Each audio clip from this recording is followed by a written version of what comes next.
What's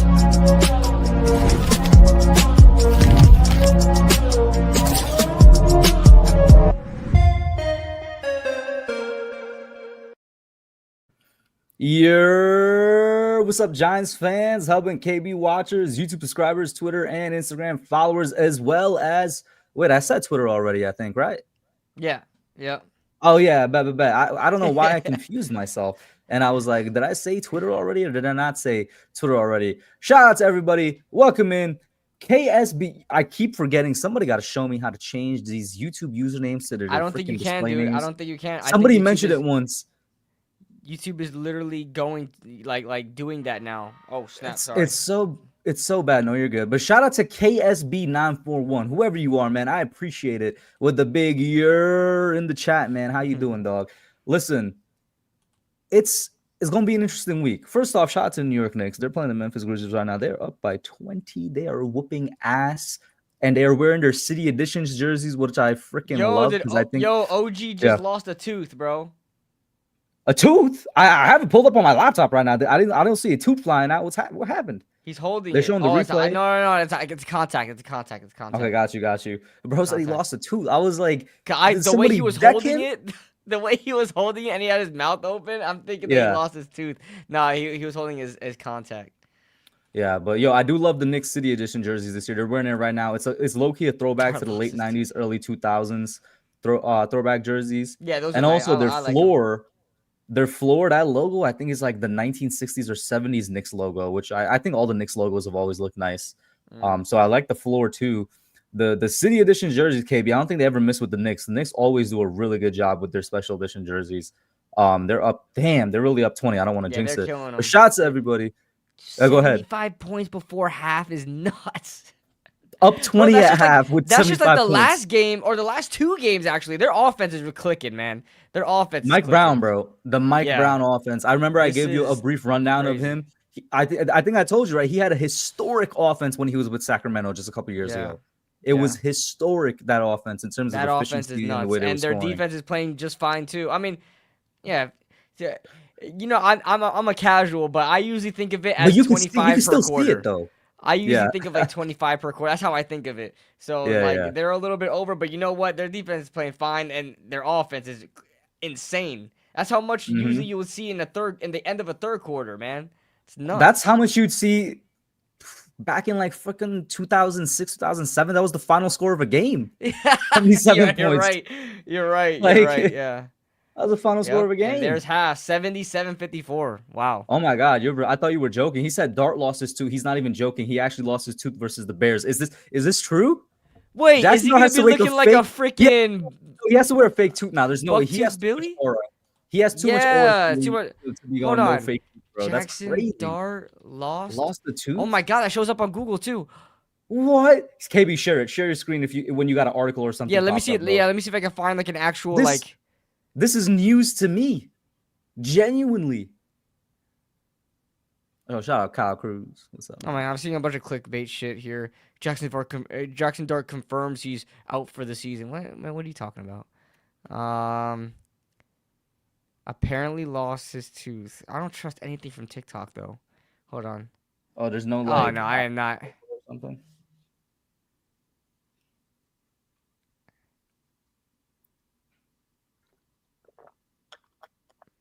Okay, I'm gonna pause it because they're saying that this is what it is. Hold on. This guy kind of looks like me too. It's kind of weird. Low-key kind of breaking news, guys, on the Youngins podcast. Jaxson Dart lost his tooth.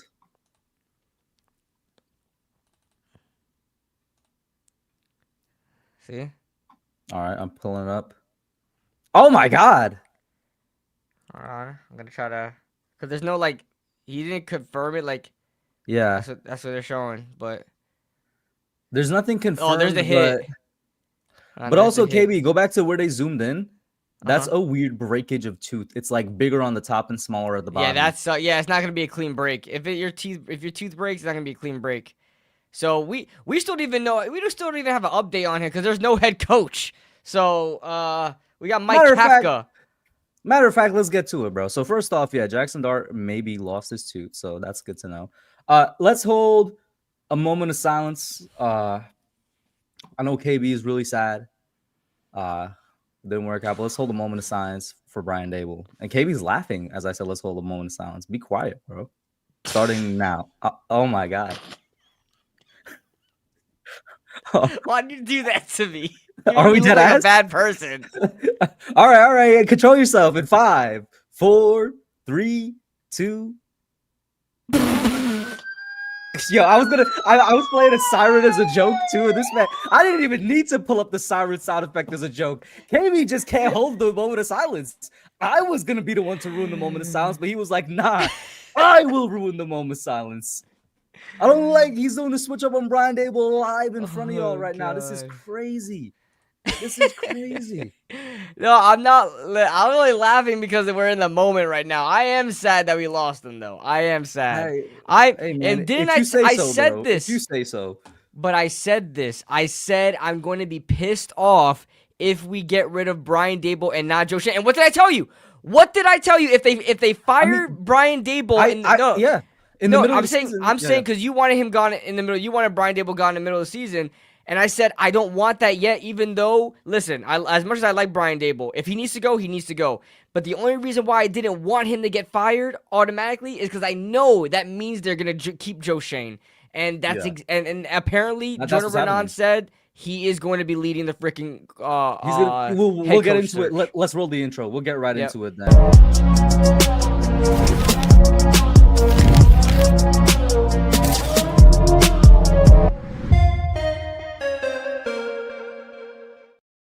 So these are the topics for tonight. Obviously, we're going to get into Brian Daboll. I put Maris/Shane because they kind of go hand in hand.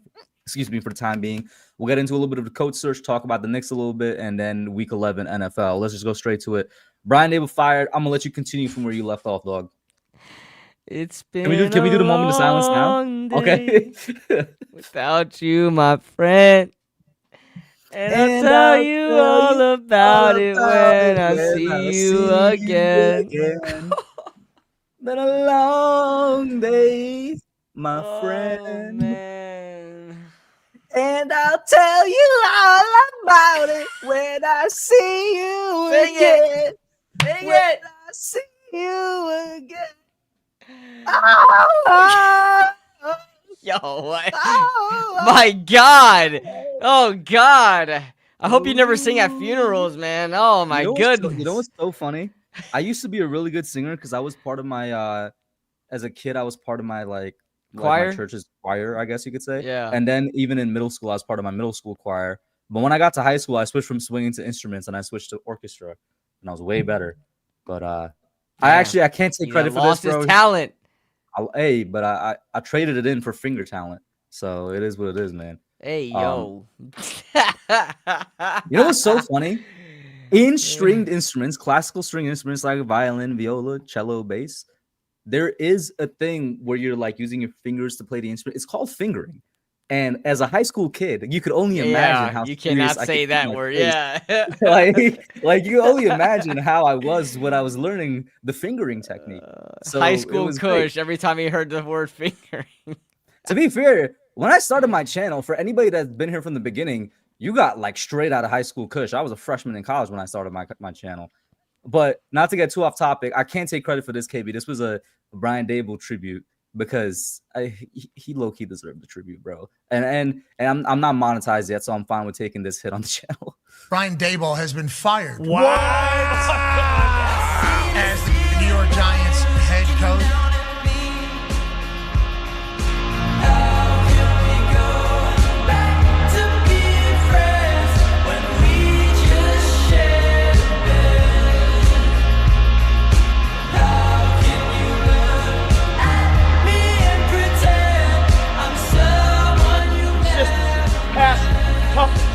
Most importantly, you made the play you say to win the game.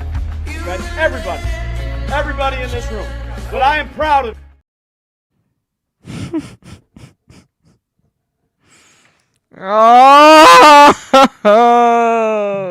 I wish it worked out, bro. I really do.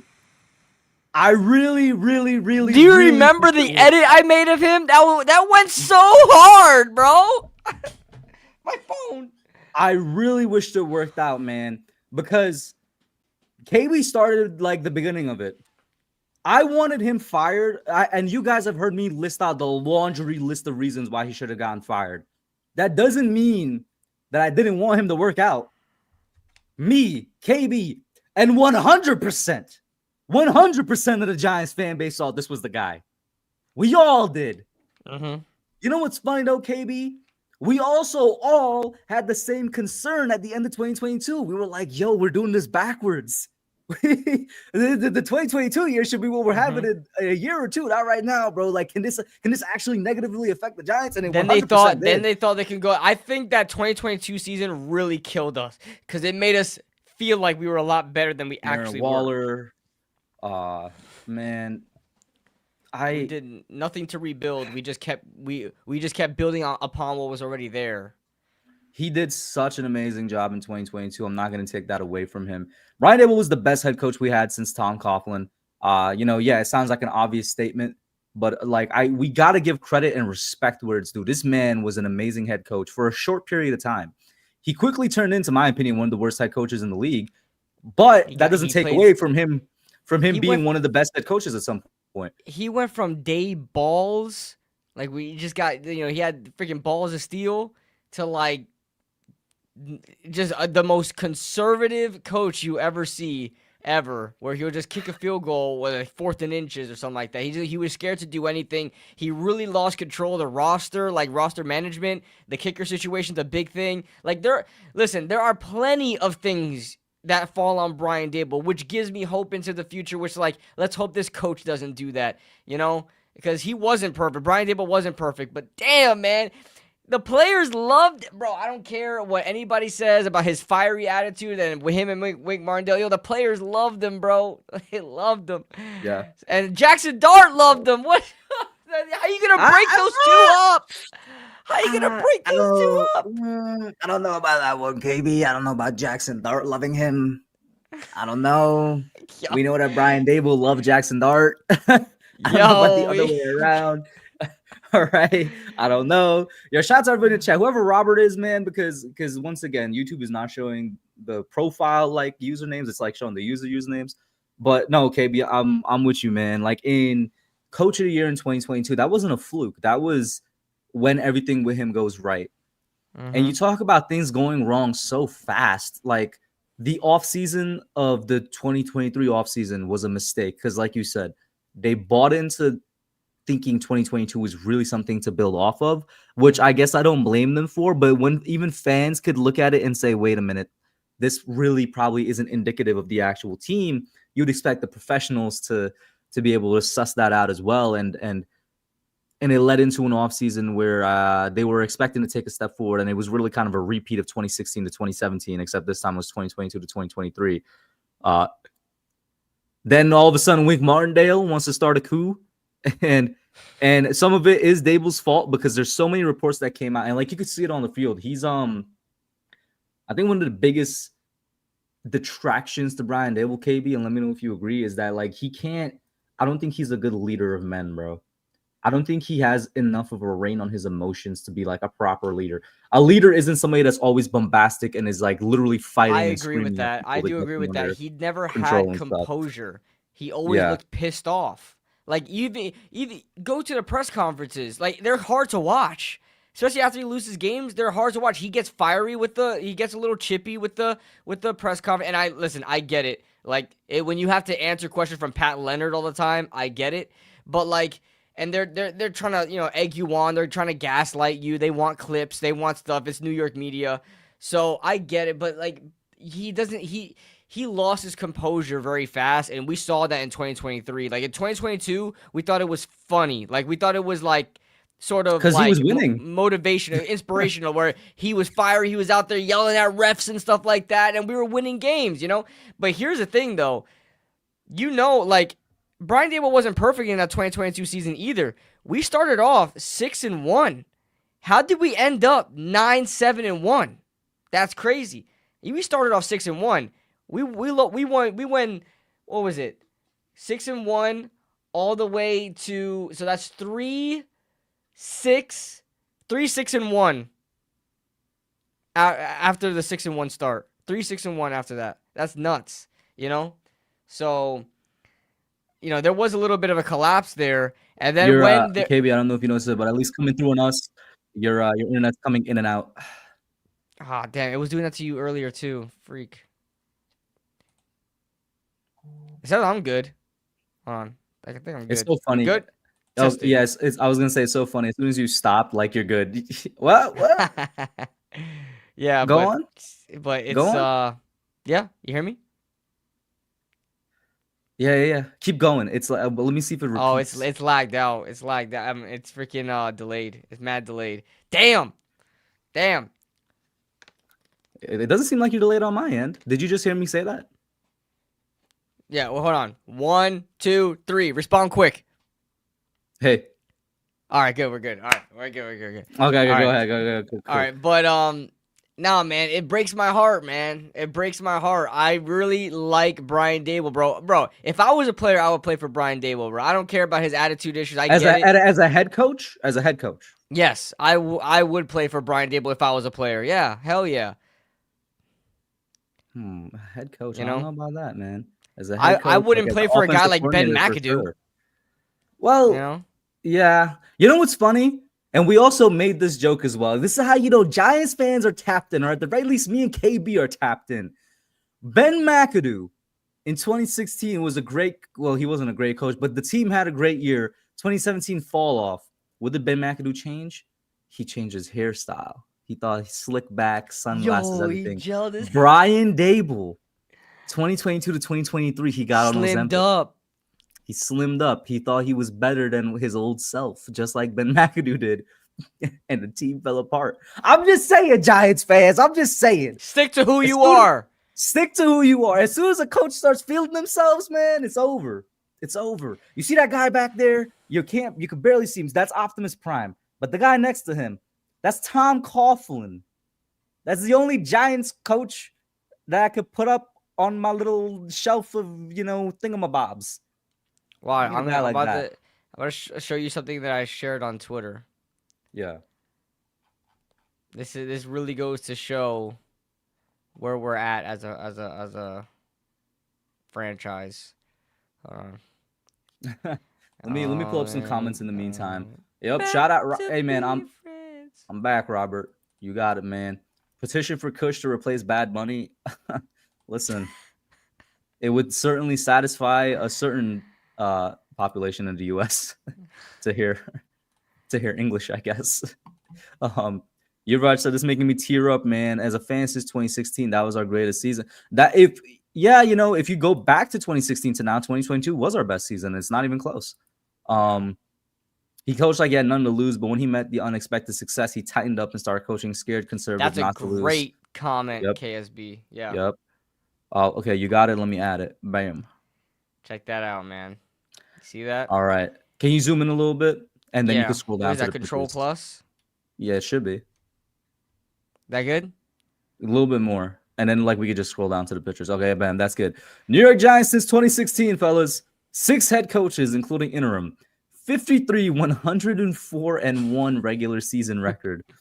2 postseason appearances, 1-2 records, 0 Super Bowls. From 04 to 15, 1 head coach, 102 to 90 regular season record, 5 postseason appearances, 8-3 record, 2 Super Bowls. And then scroll down to the pictures. Yeah. Look at that. Ben McAdoo, Steve Spagnuolo, Pat Shurmur, Joe Judge, Brian Daboll, now Mike Kafka. And then the one, the only, the GOAT. The GOAT. I love the GOAT. Bro, TC. I teared up, bro. I teared up when we let him go, man. I teared up. And as you should have, bro. Eli. It's not your fault, Eli. Oh, my God. Yeah, bro. Eli cried. Bro, I genuinely think, and this is not a disrespect to Eli's father, but I genuinely think that was a father figure to Eli. Eli was fucking distraught. And I really do think that Eli was like a son figure to Tom for him to even say that. Like, he knew Eli was going to take it. Yeah. So it was bad, man. He knew Eli was going to blame himself. He had to say it, man. He's like, listen, bro, it's not your fault. It's this pissant that we got at an owner, John Mara. Jesus, don't even get me started. I mean, we all right, here we are reminiscing. Here we are doing nothing but reminiscing and getting on our feels, KB. let's talk about the actual football of Brian Daboll being fired, man. Where do we start? How about let's start where you wanted to start off with. You wanted this to happen at the end of the season rather than now. Get into that. Yeah, listen. I would have loved to avoid it. I would have loved for Brian Daboll to have one, boost and we just start winning and we start managing the game better. We close out games that we should be winning. But, at this point, it didn't look like it was going to happen. But I wanted the Giants to fire, if they were going to fire Brian Daboll, to fire him at the end of the season, because that would leave the window open to fire JoeSchoen as well as a package deal. But I already knew that if Brian Daboll were to be fired, like we heard those rumors about the Denver game. I knew that if Brian Daboll was going to be fired mid-season, that would mean that JoeSchoen's job is safe and that John Mara has no issue letting go of Brian Daboll because he's not worried about JoeSchoen. And that's unfortunate because as much as we might think that the Giants are showing that they care about where the team is right now by firing Brian Daboll, it really just seems like a scapegoat thing where John Mara always pulls off some dramatic freaking firing and then expects that to be like the be-all, end-all, and it's only Brian Daboll. He was the issue, guys. Don't worry. Shane Bowen is still employed. How does that make sense? Come on. You can't you got rid of Brian Daboll and Shane Bowen is still employed? Are you kidding me? So it's like, it doesn't make any sense to me. And then, JoeSchoen does not at all deserve to be here still. As much as I even defended JoeSchoen. This is a package deal. They're the two cheeks. They are two cheeks of the same ass. The same ass. Genuinely. They're two cheeks of the same ass, and Shane Bowen is the shit that comes out of it. I'm sorry for the crude, terrible imagery I just put at y'all heads, but that's what it is, dog. Like, they are both bad. They have both had their incredible positives to their time in the franchise here, but for the most part, they both have more negatives. And I agree with KB. The fact, first of all, let's focus on the part of the fact that Shane Bowen is still employed. Are we dead ass? You're telling me you can't fire Shane Bowen and just have some one of our random assistants just take Andre the rest Patterson, of the DC bro. job? Just take the DC job for the rest of the season. At this point, it is a lost season. When you fire a head coach, you're done for the season, John Mara. Yeah, you're calling it quits right there. Don't play and act as if it isn't. But also, KB, low key, for as much as I campaigned for Brian Daboll to get fired, and you brought it up, as much as even at some point I wanted to get fired in the middle of the season, they shouldn't have done this in the middle of the season. And they should have done it, yes, but at the end of the season. Another reason they shouldn't have done this in the middle of the season is because you gave Joe Judge more respect than you gave Brian Daboll when it came to firing him. Tell me about it. Are we serious? Tell me about it. You gave even Pat Shurmur, because Pat Shurmur was fired at the end of the season. You gave Brian Daboll. It's so funny. They treated him like Ben McAdoo. Ben McAdoo. This is not to defend Ben McAdoo, but you gave the two head coaches that got you to the playoffs. You gave them the worst treatment to the other 3 or 4 guys that didn't even sniff the playoffs. No. You know what I mean? And Brian Daboll, I stand on this ground, KB. I will stand on this ground. Brian Daboll is not a good head coach right now. He's not a head coach, period, right now. But he's a great offensive mind. And where he's going to go somewhere to be an offensive coordinator. I saw Kyle said that his Texans need an offensive coordinator. Wherever he goes to be an offensive coordinator, he's going to be great. He'll be fine. Going back to the Bills, man. For a long time, I questioned the Josh Allen made Brian Daboll or Brian Daboll helped develop Josh Allen. And I've kind of landed on a middle ground, which many things in life, guys, guess what? Many things in life, if not everything in life, there's always a middle ground. And that is that Josh Allen was asked for his first 2 years in the league. I don't know why people are trying to do revisionist history. But Josh Allen has all-time great talent. And when you got all-time great talent, at some point or another, it's going to show. I believe Brian Daboll helped him in that sense. He helped bring that out of him. But I think Josh Allen being Josh Allen would have happened anyway. What I was questioning is if this guy was really a quote-unquote QB whisperer. And with him basically getting us Jaxson Dart, I'm like, nah, man, him. You're that guy when it comes to knowing QBs. Remember, he also wanted Malik Neighbors, too. He wanted Malik Neighbors, while our Lord and Savior, JoeSchoen, who's still with the franchise, wanted Odunze. and he wanted Jaden Daniels as well. I can't remember if he was the one that wanted Drake May or if that was JoeSchoen. So shout out to whoever wanted that. I think that might have been a JoeSchoen that wanted Drake May. But Brian Daboll, offensive talent-wise in the first round, has been consistent from what we know. That being said, KB, I just said the specific words in the first round, and that applies to JoeSchoen as well. Like that, we're getting back to now. All right, man, this is why both of y'all should be fired. Well, where's the thing outside the first round? And don't give me Micah McFadden. That's one player. That's one dude. You know what I mean? Yeah. But I'm sad by this, man. You ever seen? Say you have a like a friend, right? Your friend has a partner, like a girlfriend, right? And then like you're so used to seeing your friend with his girlfriend all the time, right? And you're like seeing them together, and then they break up, but then your friend gets a new girlfriend, and you see them walking together. That's how I'm gonna see JoeSchoen with another head coach. I'm like, yo, this don't look right, bro. This don't look right. Do you remember JoeSchoen and Brian Daboll at the Knicks games together in 2022? Okay, you know what? No cap. That right there made me believe more than anything that they were the ones, bro. At the Rangers game, too, in 2022 playoffs. The infamous picture of Brian Daboll going, woo! And JoeSchoen going, ah! You know what I mean? Because, bro, it's not going to be the same. We didn't have our front office. Okay, so this is another reason why JoeSchoen should go. The synergy that him and Daboll had, they came in, and for the first time in a long time, and for the first time in my life as a Giants fan, I'm not that old, but for the first time in my life as a Giants fan, I had a head coach and GM that were genuinely working hand in hand, that were genuinely on the same page with everything. And, you know, they were even hanging out outside. When I saw my head coach and GM at Knicks games in 2022, when I saw them in the Rangers playoffs games in 2022, I was like, these guys are fully bought into New York. I love it.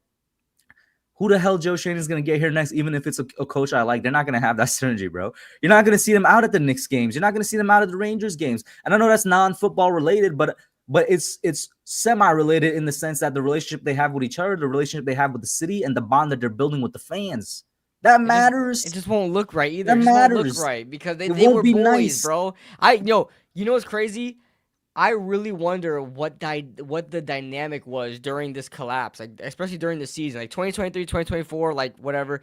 But this season with Brian Daboll not able to come out with games like victories, multiple games, you know, the Bears game, the Broncos game, the Cowboys game, even the Chiefs game got out of hand. That's a game that we could have won, you know. So it's like, I wonder how their relationship was. Was it fractured? You know, were they at odds? I wonder that as well, but I wonder more about how it is now. Like, one of them lost their jobs and one of them kept it. And the reports is that it was a decision that came from John Mara. It was JoeSchoen was not involved in it at all. So I don't know if that helps with their relationship at all or whatever. Your Rod says, why haven't they been going to the game since 2022? Because once you start losing, you're not going to put your face out there. Once you start losing, and it's evident that coaching and roster formation is the reason for it. Remember, they do that stuff for marketing, guys. They don't really want to go to these games. They don't care. They do that because PR teams tell them to. I mean, you know what? Before we go to the next topic, bro, how are we gonna do with Mike Kafka, dog? You know, I've made the joke at least a couple times since we came back with the Young Guns. I brought it up, KB. How the hell has Mike Kafka been a guy that's been wanted for a head coach? We've always heard it in every offseason. I guess we're about to find out. I don't see him as a head coach, bro. I really don't. Yeah, like, but we always hear it in the offseason. I know. It's weird. It's weird. I just don't see him. You would, like, first of all, if I want a head coach, I want a guy that's like the leader. He walks into the room and he's the guy. He's the leader. Mike Kafka looks like he walks in the room and he's like the nerd. Yeah, like what the hell? Like Mike McDaniel. Like, bro, you're the head coach. He looks like an analytics guy. But he at least has a presence. And also, I'm a nerd, so I take offense to that. I'm a nerd too. And also, Mike McDaniels is your height, so be careful what you're talking about, man. All right? Be careful. Listen, man. Mike Kafka doesn't seem like he's going to lead the charge. He'll take a team from the ashes and bring them to victory. Like, he just doesn't seem like that type of guy. First of all, he won't do that just off the fact that there's nobody left on the team. That is true. That is True. But as far as how the team is going to go with Mike Kafka, who cares? I don't care. I just want to see Jaxson Dart play well, and that's all this year means to me. That's it. Listen, That's for all the this rest year of the means to me. year, exactly. For the rest of the year, I'm looking for 2 things. 1, Jaxson Dart to get back healthy from whatever's happening in concussion protocol, and 2, for him to stay healthy. I don't need him to play well. Obviously, I want him to play well, but I don't need him to play well because he already showed me enough. I'm already way more than bought in. I just need him to stay healthy because if there's one thing I hope, Mike Kafka, show me that it was Brian Daboll and not you making all those stupid boneheaded calls that got this man injured in the first place. Manage the clock. Let me see. Manage the clock. Let me see exactly. Let me see a lack of Jaxson Dart, being involved in design runs when it's unnecessary and stuff like that. They would be stupid to keep doing that after he legitimately had a concussion this time. Exactly. So we'll see, man. That's all I gotta say. We'll see. If anything, and there's gonna be people that are gonna hate hearing this. I don't care. I'm looking forward to Mike Kafka leading us to a top 3 pick, hopefully a top 2 pick. That way, right now the quarterback class doesn't look great, but if somebody stands out, they're gonna be like, "Hey, Giants, we'll give you our 1st or 3rd next year's 4th. Let's trade up." Big trade haul. That's the great thing about having a quarterback. That if you do perform terribly, it's not like you're out there trying to look for a quarterback. You either take the best player available, or now you could trade back. Like, you don't have to be forced to say, "Hey, I need to take a quarterback here." So we'll see. We'll see how that goes. Let's switch over now. They're connected. They go hand in hand. John Mara plus JoeSchoen. Well, I can't stand John Mara. JoeSchoen, I feel the same way I feel about Brian Daboll. You got to go. I hate to see you go. I wish it worked out, but you got to go. I can't stand John Mara. All right? I just don't like – okay, I like JoeSchoen because I like this – like you said, the synergy with Brian Daboll. Even going back to his first draft, I was always like, what? I hated his first draft. And that's what really led me down a road where I just can't listen. I love Michael McFadden. I love me some Michael McFadden, right? That was the 5th round pick. But then you dropped Dane Belton. Cordell Flott wound up being a hit. It took a little bit, but Cordell Flott wanted to be a hit. You drafted Wandale over George Pickens, my brother. Wandale over George Pickens. To this day, you guys know I hate it. Yeah. Wandale Robinson. You definitely are not watching this, but if you ever come across it at some point, know that I hate you because we could have had George Pickens. All right. Yo. Direct hate. Yo, I'm clipping this and putting it as a short. I don't care. That's it. I'm saying, yo, Wandale, you are hated We could have had a genuine top 15 receiver in the league, dog, in the 2nd round, and we were like, no, we're taking. Do we have a segment on potential coaches? We do. It's the next one. Okay. So that's yep. I mean, all right. So let's start with JoeSchoen. Like KB said, firing him in the middle of the season would suggest that he's going to be a guy they roll with for at least the rest of time. We do know he's leading the head coach search, and we'll talk about the head coach search next. But then, KB, there are certain reports coming out, and I didn't clip anything from Twitter, screenshot anything from Twitter, because I'm seeing so many different reports comes out. And that's just the name of the game at this point, guys. Everybody's going to try and get some story out there, whether it's true or not. So, because it's the way to get stories. It's the way to get clicks onto your website or whatever. I saw a report out there that basically said the only reason they kept JoeSchoen is so that he could lead the head coach search because John Mara has his medical condition. Now, I'll give 2 responses to that. If that is true, the Giants are pathetic because you're billions of dollars of a franchise. You could figure out some way to run a head coach search. And why is just John Mara doing it? Also that. Where the hell is Steve Tisch? Don't they have another manager? I'm tired of us asking this question, bro. And I gotta shut it down because we've been asking it for 10 years. We gotta stop asking. We gotta stop asking it. Yeah, he doesn't care. Yeah. Whoever this new owner is, they also probably don't care. If I'll give John Mara credit for anything, is that I do think he actually cares about this team. I just think he's a dumbass.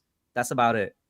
At least we have a dumbass that cares. The other 2 people, they're just rich and they want to continue being rich. Yeah, you're absolutely right. You're absolutely right. At least John Mara shows some interest. Every single year, going back to 2016, 2017, we're because remember that one season Steve Tisch stepped in and we're like, oh yeah, big boy Tisch rolling through. Yeah. No, he's just a dude Was that care. for which one was that for? Pat Shermer or Ben McAdoo or one of those? He like stepped in and was like for Judge, but it was either Shermer or McAdoo. Oh, yeah. Shermer or McAdoo, yeah. He and came in. He came in and was like, "Yo, I'm tired. Like the things need to change here." He's had some comment. Exactly. There's only one person. As much as I hate him, unlike Wan'Dale Robinson, John Mara, my hate for you can be redeemed if you do the right things. I never expect you to do the right things because you're an old billionaire that at the end of the day, even though you care about this football team, you care about money and you care about putting your family in positions of power. Free sodas. Until you remove your family from positions that genuinely matter to building a good football team, nothing is going to change. We can hire my dream head coach candidate, which we'll talk about in a second. We could hire the best general manager of all time. It doesn't matter if Tim McDonald and Chris Mara are still here. And I don't expect you to remove them because they're your family. I don't expect you to remove them because you're your family. I don't expect you to choose the betterment of a team over choosing the betterment of your family. And that's just a fact. As much as I've said, you are the one owner that does care about this football team. I still know that you're a billionaire at heart, and that means you care about getting more money. And that's generational wealth and passing it over you care about furthering that. Yep. So until that happens, KB, and you know what, KB, I'd love to be sitting here a year from now and being like, oh my God, yo, Gio, a year ago I said I don't expect this team to be shit until Tim McDonald and Chris Mara are fired, but so-and-so is our head coach and we're sitting at like 6-3 or something. Oh my God, am I second guessing it? I'd love to be doing that in a year. Yeah. But I genuinely think even if I am doing that in a year, in the back of my head, I'm like, it's going to go wrong somehow. We got these guys. I think one of them is head of football operations, right? I think Tim. One of them is like head of football. He's head of football operations. It's never going to go right if he's the head of football operations. And Chris has to do something with talent, I think, right? One of them is like football operations. One of them has to do with like talent acquisition or something like that. It's never going to change until they are gone. Right now. Let's see. Until you have Chris Mara, qualified people there, it's not going to change. Chris Mara is the senior player personnel executive and the board director. Let's see. Where's Tim McDonald? I see Susan McDonald. I don't know. Where's Tim McDonald? You probably just look him up on Google and find his Wikipedia page or something. I don't know. Let me see here. McDonald. I don't see him anywhere. Yo, did they take him off the thing? Let me see. But Tim McDonald Giants. He is the director of player personnel. Director of player personnel, and what was the other one? The other one was, I think, his actual son, Chris Mara, senior player personnel executive and board director. Don't really know what those entail, but I'll tell you what, there is a common denominator stemming from the end of Tom Coughlin's tenure to Ben McAdoo to Pat Shermer to Joe Judge to Brian Daboll. No matter who comes here, why do you think in the past 10 years the Giants have literally been 2-7 in their first 9 weeks, 2-7 every single one of their first 9 games besides 2022? Why do you think that is?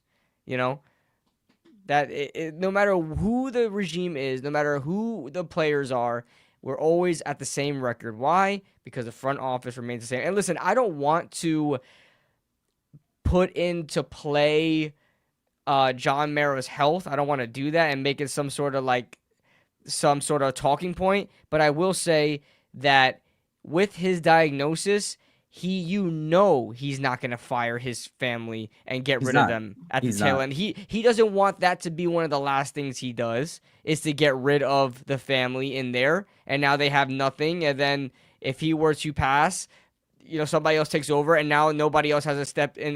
Nobody's had their foot in the door. It's really unfortunate. You can't convince me this is a coincidence. 12th season. Yeah, joined in 2013. That's when everything went downhill. Look at all this green, and then look as soon as he was hired. All this green as soon as he was hired. That man was a part of as soon as he was hired. That man was a part of 2 winning seasons for oh my God. Look at all the winning we did. Oh my God. Look at that. All that winning we did. Oh my God. Look at all this green. Look as soon as he's hired what happens. And we've never sniffed. I shouldn't know. KB, I'm messing up right now. I keep saying as soon as he was hired. As soon as he was given his position, look what happened. Bro. Look at those records. Yeah, we had a couple of 8-8. Oh, look. Sure. Okay, bam. Shout out. They said do Chris Mara's promotion next. He posted the next thing. Chris Mara was promoted in 2011, just 2 years earlier. So in a Super Bowl season. But still, bam. And then he was promoted again after 2022? What? He was promoted again after 2022. So he wins after every like goal, like achievement. So they won the Super Bowl, he gets a promotion. Then they make the playoffs for the first time since 2016, then he gets another promotion. Unbelievable. We're handing out promotions for playoff appearances. It's nuts. It's absolutely nuts. It's quite crazy. And then now going back to JoeSchoen, like I said, and yeah, tell me it's doom and gloom. I truly don't care anymore. I don't think no matter what happens, I don't think this team is ever going to succeed until John Mara removes his family from positions that need people that are actually qualified and with that diagnosis, he won't their jobs. He won't do it. And with that, KB, entertain the chat for a second. I'm about to pull up something, bro. Please, just continue saying or look at a comment or something. I got to pull up something, bro. Jaden says, I swear I have ED. I don't know if I can say that on stream. I think I could. Erectile dysfunction from watching the Giants play football. Raj says, I'm just saying, let's take a page of what Jim Irsay did, and John Mara should let the next owner be his daughter, Kate Mara. Imagine Kate Mara. Oh, that's his granddaughter, though, right? That's his granddaughter. I was about to say. Yeah, that's his granddaughter. Hey, shout out Kate Mara. Shout out Kate Mara for sure. The worst invisible woman. Yeah. And definitely the worst looking too. But we need a. What if we put her with a headset on the sidelines, like Carly Ursay? Yo. One thing I will say, I clowned it in the beginning, and so did the rest of the NFL. That Carly Ursay doing that, I think, really did help the Colts. You think so? The amount of accountability she's putting on everybody, like, oh, the owner's literally listening to us. We need to lock in. She's, like, listening into everything that they do and, like, pitching it. She's not, like, stepping in, but she's making sure everything's run correctly. And when that happens, what are you going to do? Like, what happens when, like, your supervisors are, like, in your workplace? You're on your best behavior. You're doing everything right, by the book. You know what I'm saying? Like, doing everything that you need to do and having some sense of urgency about it. I feel like Carly Ursay there is no coincidence that the Colts look like such a different team with her actually getting involved on what's going on in the like the live game stuff and situations and stuff like that. Like she's in on, like, does it. Yo, Caesar, you calling out my gray hairs, bro? Stop, man. He said, KB, how many gray hairs has the Giants caused you? A lot. As you can see, I have a lot of grays, okay? I'm graying out, bro. I'm unking out, bro. I got grays all over me now. Can't really see it as much. There were more on the side of my head. You can't really see it as much, but. Yeah. All right, I can't find what I was looking for, guys. If any of you are wrestling fans out there, I was looking for the specific clip from the CM Punk pipe bomb where he talks about how the company will be better when Vince McMahon dies, and I was gonna pull that up because it's very funny. There's a great parallel between the WWE company at that time and Vince McMahon having his kids in positions of power at the time, and the product being terrible, and what CM Punk said, and what we're talking about right now. But Kate Mara is the granddaughter, I believe. Yeah. Yeah. What, Toast? You just want her as the owner because she looks nice. What do you mean she's the perfect owner? This is the same thing as Chris Mara. Kate is literally the perfect owner, not stepping in, but make sure everyone's actually. Oh, I think he means Carly. Kate Mara is John Mara's granddaughter. Toast. Carly Ursay. Carly I'm gonna need to take one for the team and crack Cape Mara to infiltrate the Giants and fix this. That's not taking one from the team, bro. What does that even have to do with any of that? He's like, all right, I guess I'll do it. I guess if that's what needs to be done. If that's what needs to be done. Hey, shout out Jay in the chat. Dancing on Daboll's grave. No, he'd be dancing on Shane's grave. We got to get back to JoeSchoen. So let's talk about all the talent he's let walk for nothing. Oh, my God. I don't even know what to say about JoeSchoen anymore, bro. Yeah, man. Oh, man. I was praying. I was like, please. There's one thing he's done. It's fixed the O-line. Obviously, more credit should be given to Daboll for the next, I'm going to say. But, he found the next quarterback, however that may be. But like our secondary shouldn't be as bad as it is right now, because let's look at the players he let walk, KB, that he should have kept. Julian Love, the one everybody forgets about. Shout out to Dave Gettleman, who people hate to give credit to. That's a Gettleman pick. Fifth round pick. Julian Love, if I remember correctly. I think we drafted him as a corner, moved him to safety, worked out great. He performed well for us as a safety, and he would have been a cheap re-sign. KB. Goes to the Seahawks, is balling out, one of the best safeties in the league. Leonard Williams. Granted, I'm not mad about, the way we got rid of Leonard Williams, because it indirectly led to getting Brian Burns. But yeah, it would have been great to still have Leo and Dex in the middle together. But we got Brian Burns, so I'm not mad at it.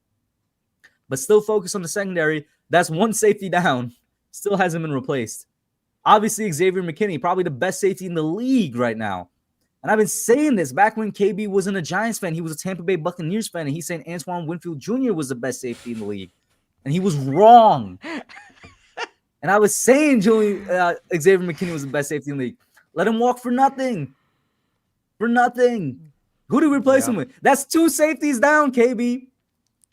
That's two safeties down. I love Javon Holland from his time in Miami. He's not that same player as he was before the injury. I think he's an average safety at best now. So I guess we got an average safety out there, KB. But like the money, I don't know.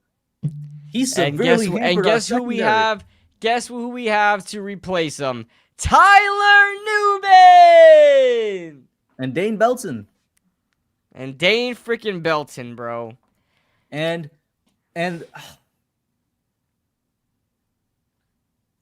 we got rid of Jerome Henderson last year instead of firing Shane Bowen. Jerome Henderson, who's doing just a fine job on the Colts right now. Jerome Henderson, who I think is a reason, not the reason, a reason why Deonte Banks took a step back. Last year, his step back began. He lost his DB's coach from his best year, which was his rookie year. That has something to do with it. Who's our DB's coach? Yo, who the hell is our DB's coach right now, bro? Matter of fact.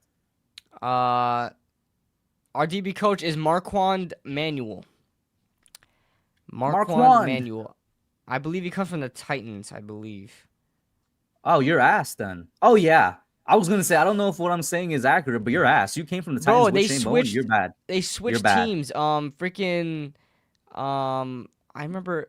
No, not they switched teams. Whatchamacallit.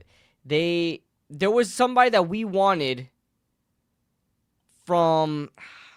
There's somebody we wanted from Baltimore's, or the secondary coach from Baltimore's. The secondary coach from Baltimore's team, and then we interviewed him to be the freaking defensive coordinator. He wanted to go into the Titans to be their coordinator, I believe, something like that. We should have had him instead, man. Oh man. Yeah, yeah. Yo, shout out to the Knicks right now. They just set a record here. The most points scored through 3 quarters in their franchise since 2008. John Mara, I need you to hit up fellow billionaire James Dolan.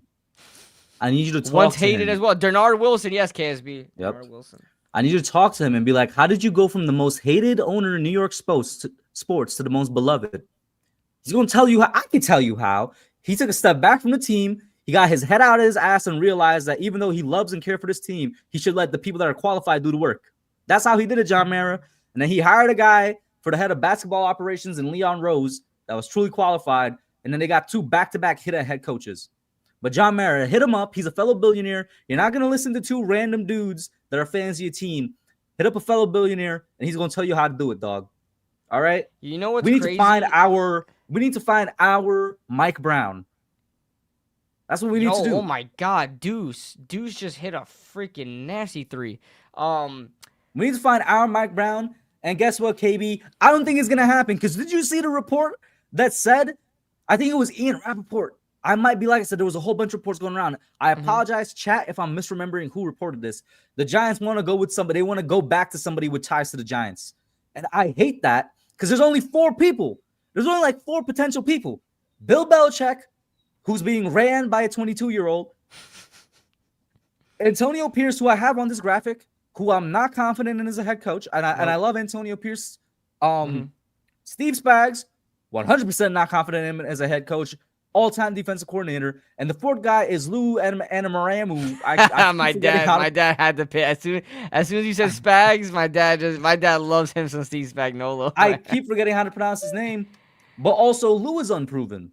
Lou Anarumo. Yo, Lou Anarumo is the most I streamed earlier. Is the most overrated. Why is he even in the conversation? I know he's a defensive coordinator for the Colts right now. I get it, and they're all right. They're all right. They're a good defense. They're not anything spectacular. I think that Bengals Super Bowl run when they actually had talent on the defense is why he's in conversation. But they weren't even good. The Bengals have never been a good defense with him there. And then Lou Anarumo was our DB coach under Pat Shurmur 1 year in 2018. Which was one of the worst years for our DBs. He is terrible wherever he goes. Why on earth is Lou Anarumo in conversation? He always gets interviewed for the job, always, and I'm always scared because he's always down to like the last 3 or 4.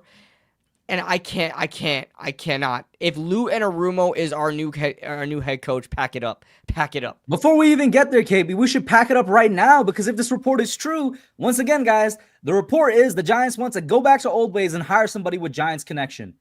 No, don't do that. Never, ever freaking handicap your search. Why do we do that? You're handicapping your search by doing that. Why do we do that when we've been losers for like, I don't know, 15 years? So you're telling me there's someone still around from before that? I mean, Steve Spagnuolo but still. Bill Belichick. Bill Belichick. Yo, his freaking girlfriend, or I think it's his girlfriend. I don't think he married her. But his girlfriend's gonna be the one marrying the. Yeah, his girlfriend's gonna be the one wearing the freaking headset and freaking cracking all the Giants players after the game. Yo, that's Jaxson Dart's girl now, bro. That would be. The only person benefiting from that might be Jaxson Dart, bro. Yeah. All right. Bill Belichick is a shell of himself. He is not who he was anymore. He's an old man that's getting run by a young woman who just loves to do whatever she wants, and it's causing him to be extremely distracted. And apparently, because he cannot find a way to win games. I mean, I also think he just lost his touch because, like, yeah, even when he's Father Time's undefeated, bro. Father Time's undefeated. Once again, shout out the NBA, except for Mr. Why am I forgetting his name, man? Pop? Spurs head coach, Greg Pop. Yep. Greg Pop is the only person as a coach that's really who retired with class. Yeah. Yep. I mean, they were losing towards the end of his. They were losing towards the end. That's because they had an ass roster. He was still a better defense. He was still a good dude, and he retired after his wife died, bro. His wife literally died, and he was like, "I think I need to take time to myself, man." He's like, "I gotta pack it up, bro." And then in terms of player, the only person to beat Father Time in the NBA, Bron; in the NFL, Brady. These guys are exceptions, not the rule. Belichick. I can't even say go be a family man because what you're doing, bro. You should be like tending to your grandson and granddaughter right now. Yo, your great grandson and great granddaughter. Imagine being Bill. What's Bill Belichick's son's name? The one that's on like the linebackers coach for the Patriots. Steve, right? Is it Steve? Steve Belichick. Yeah, Steve Belichick. Imagine family dinner with Bill Belichick's girlfriend. I don't think his girlfriend allows him to go to family dinners, bro. Yo, it's crazy, bro. I don't think it allows him to I do go. not want I do not want Bill Belichick, my coach. No way. Shout out to everybody in the chat, man. We got So Cowboy yeah, Extract I guess and we'll go down the list of yay or nay. Yeah.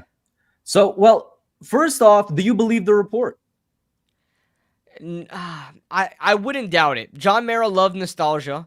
John Mara loves to create good storylines. And how much, like, for example, Antonio Pierce, how great of a storyline would it be for Antonio Pierce, the one-time beloved linebacker and Super Bowl champion linebacker for the Giants, come back and be their head coach? It's just a headline that John Mara would love. They love traditions, which is why they never have anything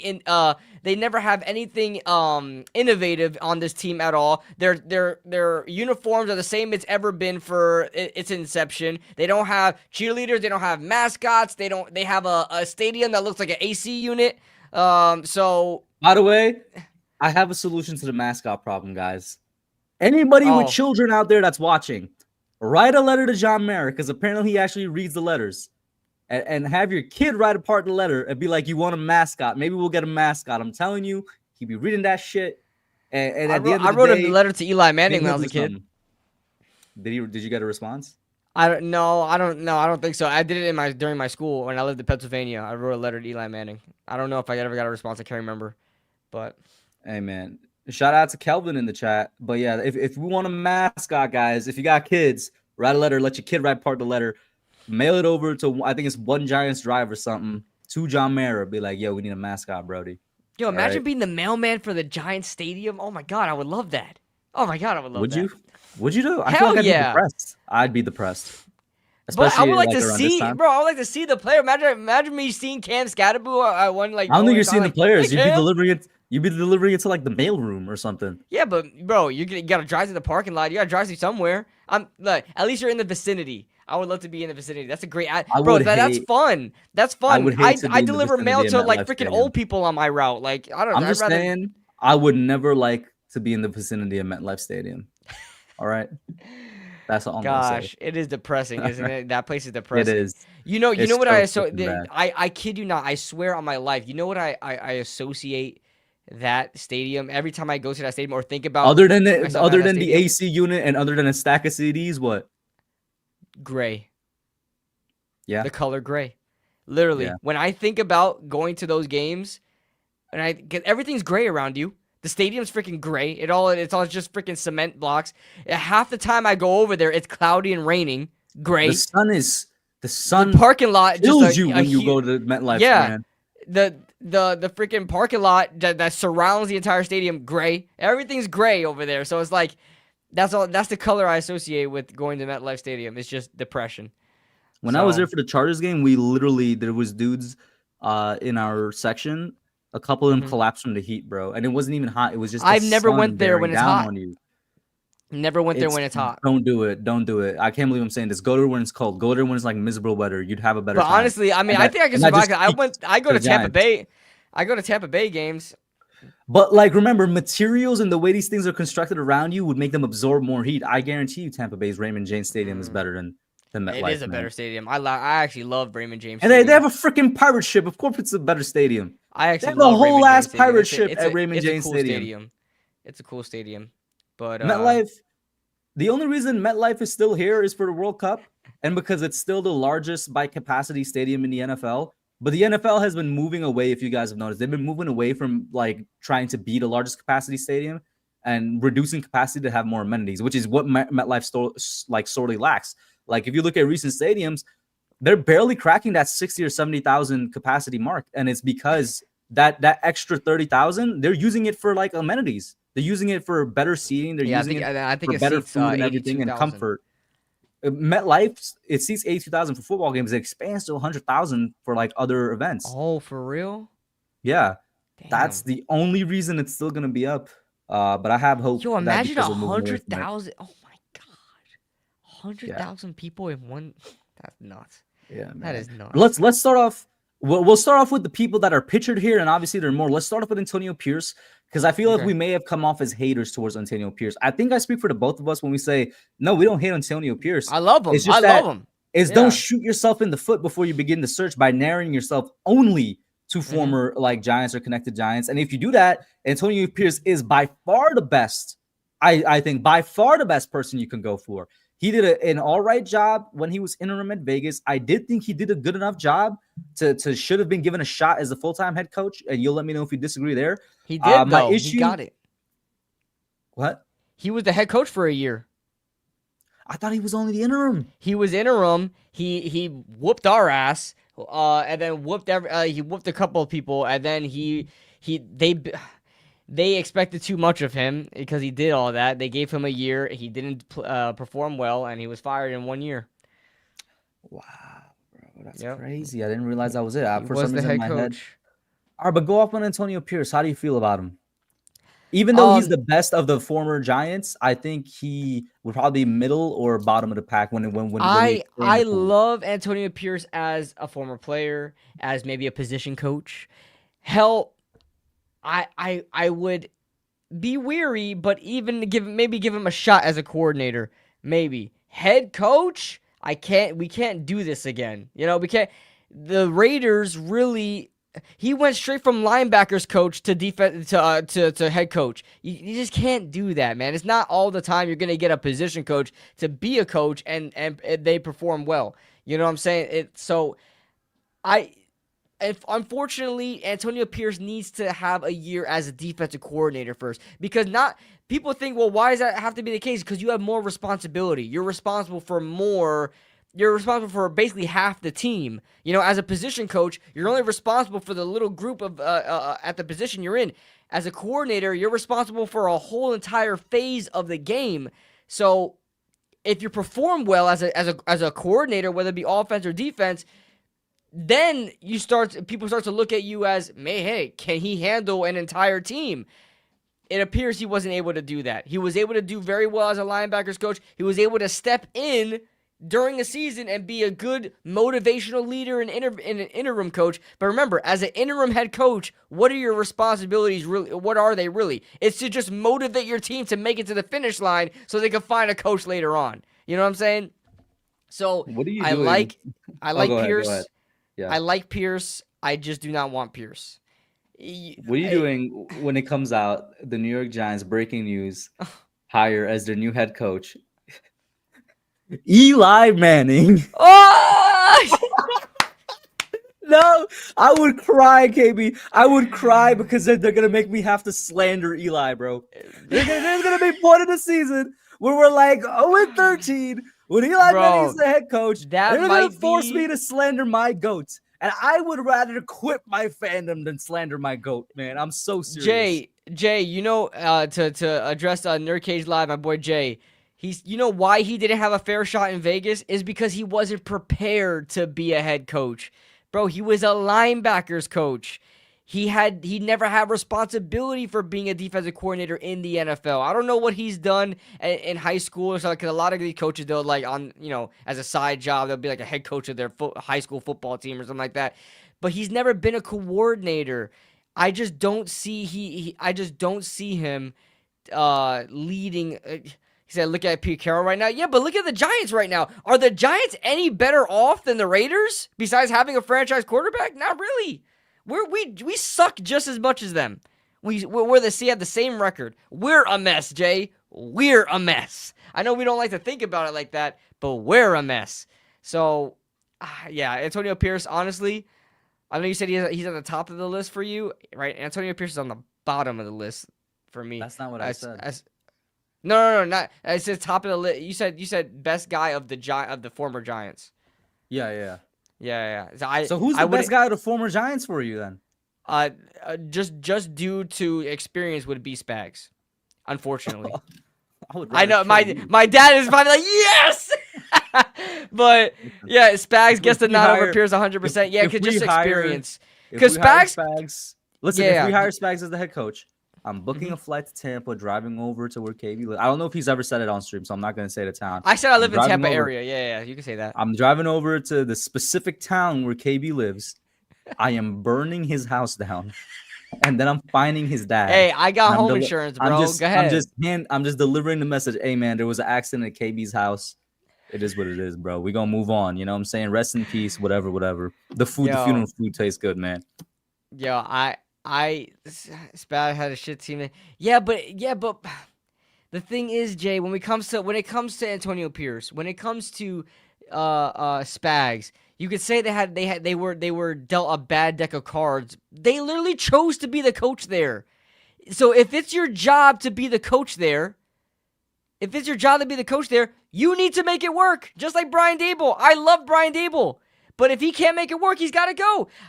Same thing with Daniel Jones. Daniel Jones seems to be a good quarterback. He apparently was not enough to bring the Giants out of the rut that they're in, so he's got to go. If you can't make it work, you got to go. That's nothing against Also, you. Spags, that just means you're not good enough to take this team out of the hole. Also, I'm pretty sure Spags just I don't think he wants to be a head coach anymore. I'm surprised his name is being tossed in there. He doubt has not left Kansas City. Steve Spagnuolo is going to go down. Spags, and I could be wrong, but I think Spags realizes, like, yo, I'm a great defensive coordinator, and I got a great thing going on in Kansas City. Why would I leave? I think Steve Spagnuolo, he's going to go down as one of the best defensive coordinators of all time. One of the best coordinators of all time, because he stood a coordinator at, usually when you're really good at your job, you just get a promotion. He seems like, hey, I was an interim in 2017 for the Giants, went 1-3. I was a head coach for the Rams. I don't know what the record was, but it wasn't great. It went, out of control. People don't realize that being a head coach is so much different than being a coordinator. All right. Yes, sometimes head coaches, they implement their own thing and they have their own game plans. Like whether you're offensive coach or defensive coach, you have your own playbook. Maybe you're calling the plays yourself, as a lot of head coaches do.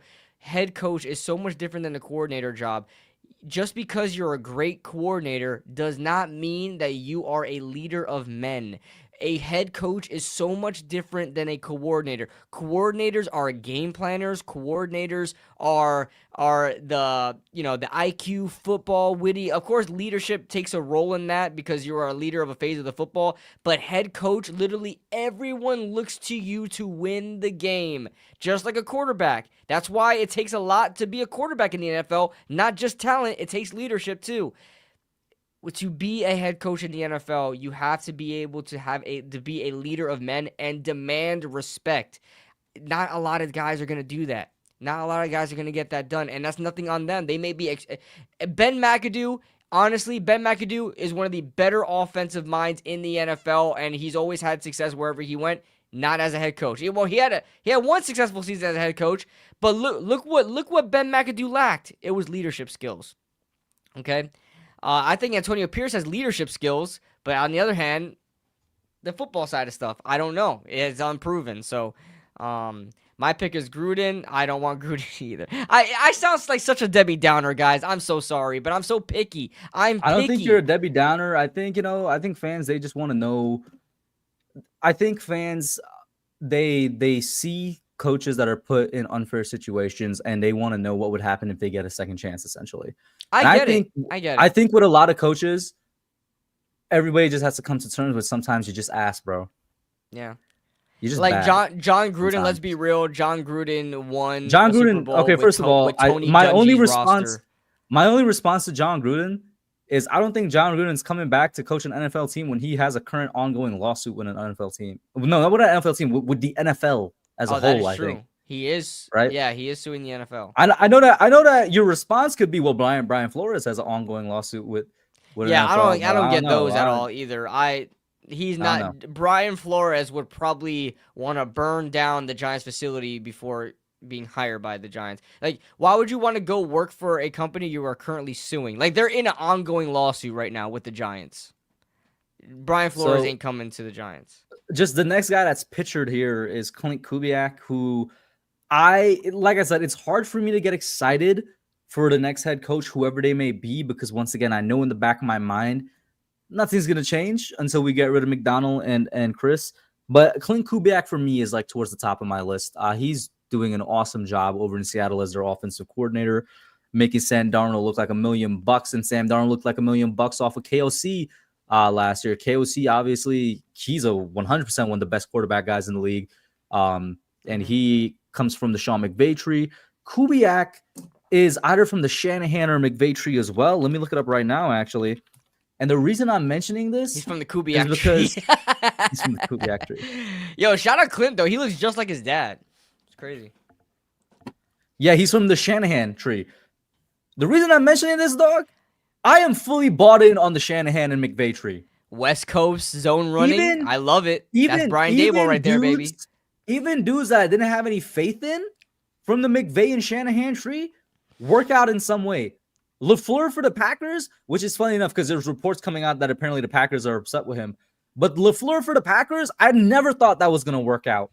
And it worked out spectacularly. I bought in on the Sean McVay and Kyle Shanahan tree, man. They just know how to coach. They really do. And they know how to develop talent on both sides of the ball. Sean McVay is awesome. And Sean McVay is awesome. Kyle Shanahan's awesome, man. Dan Campbell's awesome. Man, I those are probably my 3 favorite head coaches right now in the NFL. My dad says Tomlin is definitely getting called. Listen, I would love. I would love Mike Tomlin to come here. I just don't know if the Steelers are ready to let him go. We're gonna get to him after we finish with Clint Kubiak. But what do you think about Clint? I'll keep it short and sweet. Clint is number 1 on my list. Number 1 on your list, huh? Clint Kubiak I don't is blame number you. 1 on my list. I don't blame you. And then, all right, we'll get to Tomlin, and we'll add on somebody that's not pictured here. Tomlin and Harbaugh from the Ravens. Both of them are dream scenarios. We've mentioned them as jokes in the past. Both of them are dream scenarios if their teams are done with them. And I'll be honest with you guys. I think their teams are probably annoyed with them because there's way too much speculation, way too many, reports that may or may not be true about their teams letting them go for me to say, there's nothing there. Where there's smoke, there's fire. I still think at the end of the day, these teams are going to keep them because they're historically good coaches, historically great coaches. But if one of them gets released, for them to miss out on the playoffs. If they miss out on the play, because listen, if Mike Tomlin makes the playoffs, he's staying. If John Harbaugh, now that Lamar Jackson is back, now they're freaking 4-5 when they started 1-5. Like this is ruining my agenda. I need the Ravens to lose, but if one of them gets let go, they're the best head coaching candidate around, and it's not even close. They become number 1 on my list, guys. Don't get me. Listen, I'm not considering, even though Mike Tomlin is here on the lower third. I don't have Mike Tomlin on my list because I just don't think there's enough there for me to say that he is definitely going to get fired. But I'm looking at a lot of these other coaches that are looking to have an opportunity. But Mike Tomlin and John Harbaugh, either one of those, if they get let go, automatically number 1 on my list. And the Giants would be stupid not to call them up. Exactly. We got now Jesse Minter, Chargers DC. He's been in talk, not in talks. He's been in Giants fans lists from literally week but what one, is the day reason? One. That I was gonna ask you that. I was like, hey, can you tell me why he's been on everybody's list since day 1, week 1? Am I missing something with this guy? Tomlin cancels Flores' lawsuit? What do you mean by that, Dad? He's not gonna drop the lawsuit because Tomlin gets hired because. I know what you probably mean is probably because since Mike Tomlin is hired, that means Brian Flores has a chance. I have no idea what in the world is the fascination with Jesse Minter. So somebody in the chat educate me. But this is his recent history. Chargers DC from 2024 to now. Before that, he was the Michigan DC from 2022 to 2023.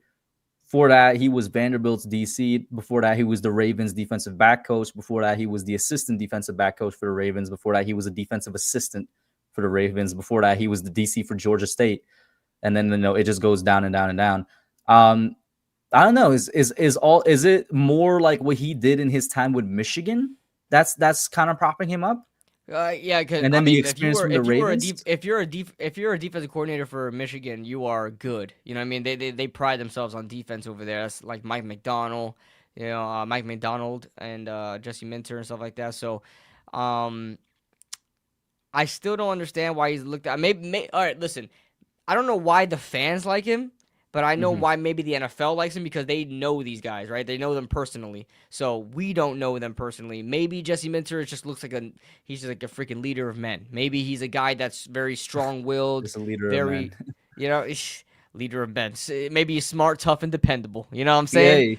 Yo, so are they going to drop that now? Because it wasn't that Brian Daboll's thing? Smart, tough, and dependable? Was it Daboll's thing or was it? I feel like that's a generic thing that any team can say. But I feel like it really got coined with Brian Daboll, and then it became like it got more known for sure. He just kept saying it. He just kept saying it over and over and over again. But yeah, I have no opinion on Jesse Minter. He already has lower points because he's a defensive coordinator, defensive-minded head coach. And listen, I have nothing against defensive-minded head coach. I actually gave a whole list on Twitter of what I'm looking for in a head coach, and it doesn't necessarily mean you got to be a defensive, like an offensive-minded guy. You just need to put the right pieces in place to develop your quarterback. You know, look at Sean McDermott with Josh Allen. You know, he had Brian Daboll there. He had then he brings in Joe Brady. He also had what's his name? What was his name? Ken Dorsey over there. You know, a lot of good offensive minds to help Josh Allen, and it worked out. And Sean McDermott is a defensive-minded head coach. So, you know, I don't necessarily mind him being a like Mike Tomlin, defensive-minded head coach. Yeah. You know, so I don't necessarily mind that, but I prefer is that your closing, offensive mind. This is like your closing thoughts on Jesse Minter? Yeah. Or just talking about, okay. Yeah, because I was going to say, the next guy I was going to bring up is also a defensive-minded head coach. Because I agree with KB. For a while, if you guys remember, I would say maybe a month ago, I was like, yo, maybe it's time to go back to the defensive-minded head coach. But I think it probably was KB or somebody in the chat. Maybe it was you, though, KB, that changed my mind on it. Even though you just said, you know, you could go either or. Somebody said, when you have a defensive-minded head coach, though, if you have a good OC, they will always be poached. And you're going to have to continuously replace that good OC. Mm-hmm. DCs aren't poached as much as OCs just because in the modern NFL, it's more because of the NFL loves offensive-minded head coaches. So I would prefer to get an offensive-minded head coach for that reason. That doesn't mean I'm completely against it. The next guy, though, and somebody already brought it up in the chat, is a second chance guy, Robert Saleh, second chance. And funnily enough, his second chance, if this happens, would be with the Giants. How you feel about that? That guy has fake aura. Like he looks like that guy that thinks he's cool, and everybody's like, bro, you are not cool. You know what I'm saying? Like what the hell does it have to do with coaching? Because he just seems phony to me. I don't want a head coach that's a phony. But to the players, he's fine. I don't know. Go, bro. I don't know. I got the bad vibe from him when I watched freaking Hard Knocks. He just looked like, bro, he was like glazing the hell out of Aaron Rodgers. Like Aaron Rodgers was supposed to save him. Not that he was supposed to lead a team. More like Aaron Rodgers was supposed to take them to the next level. You know what I mean? Like, I don't know. He just gives me phony vibes. But he's a fantastic defensive coordinator. I will not take that away from him. But he just does not seem like a head coach to me. I don't like. Right, so KB hates Robert Saleh the way I hate Wan'Dale Robinson, and that's fine. But Robert Saleh is somebody I wouldn't have an issue with giving a second chance to. Honestly, I really won't. Let's see, somebody else I had in my mind. Oh, you said you would. You said you would. I would give him a second shot. He's not the top to the top of my list. The top of my list right now is Kubiak.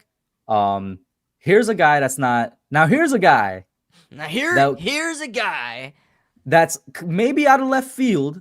Maybe not for you, KB, because you know you're a Giants consecrator, so you're sort of tapped in with these sound waves. Maybe for the chat, here's a guy that can make the Giants pleasant again. Aubrey Drake. Aubrey Pleasant. No, not Drake. Aubrey Pleasant. Hashtag make the Giants pleasant again. For those of you that don't know who he is, he's the assistant head coach and passing game coordinator for the Rams. Now y'all already heard me gush and glaze both the Shanahan and McVay tree. So you already got me. He loves glazing, by the way, guys. He does. To the right people. But listen to this. Listen to this freaking resume, though, KB. He's already an assistant head coach. He might be also like top of my list. Yeah. Aubrey Pleasant, though, the reason I'm so in love with this idea is because he's been on both sides of the ball. Listen to this chat. Oh, I didn't know that. Oh, you didn't know that? I was going to say KB knows this. I guess not. He's been on both sides of the ball. Listen to this chat. I'm going to share my screen so you guys can see. Oh, perfect. Right? I was about to look it up. No, I got you. I'm just going to share my screen. Was he, by the way, hold on. Before we go, was he a DB coach? I mean, you could see it right there. Listen, before he was the assistant head coach and passing game coordinator, he was the defensive backs coach and passing game coordinator for the Rams. He also played in the NFL. No wonder I know his name. He was a safety.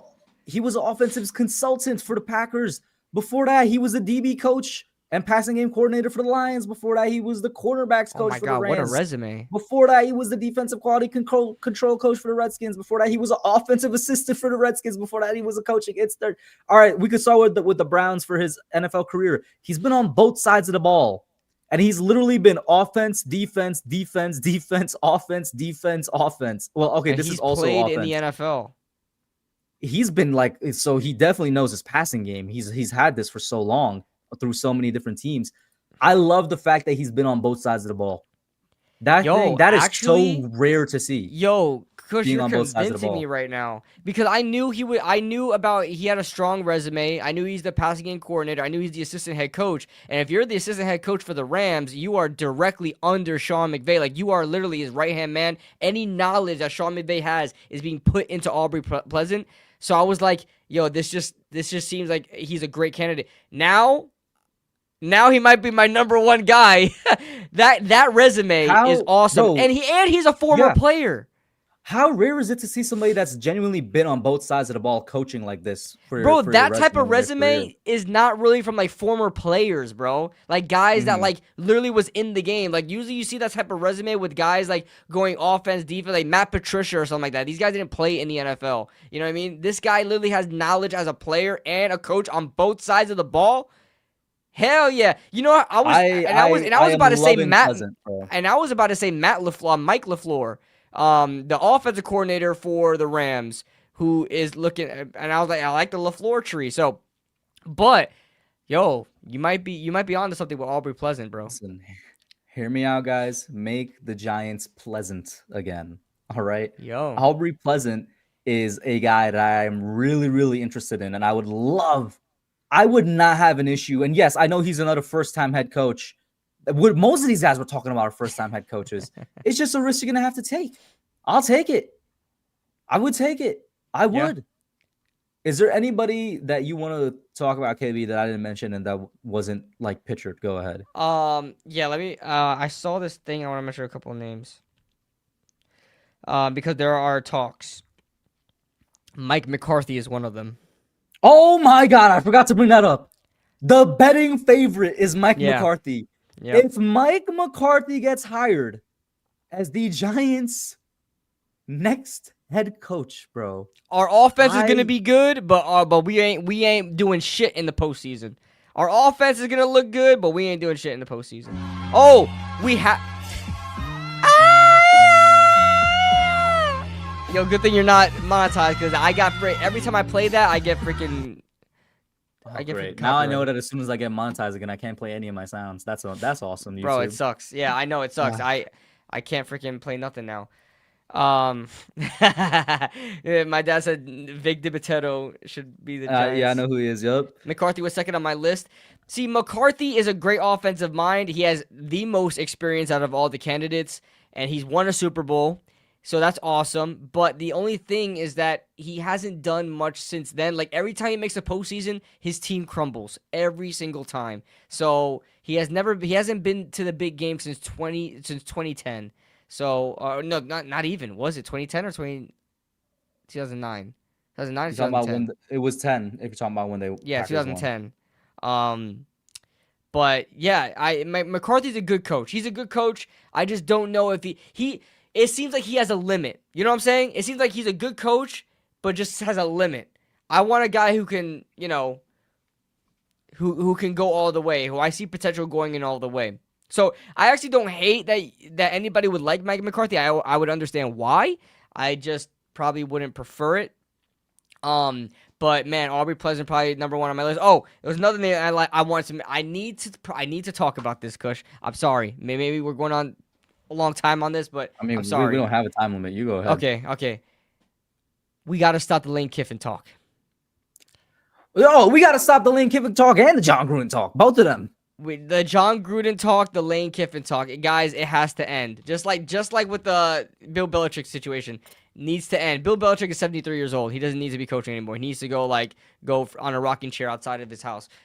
Lane Kiffin, I want to show you guys. Lane Kiffin, the only experience he has as a head coach in the NFL was with the Oakland Raiders in 2007 and 2008.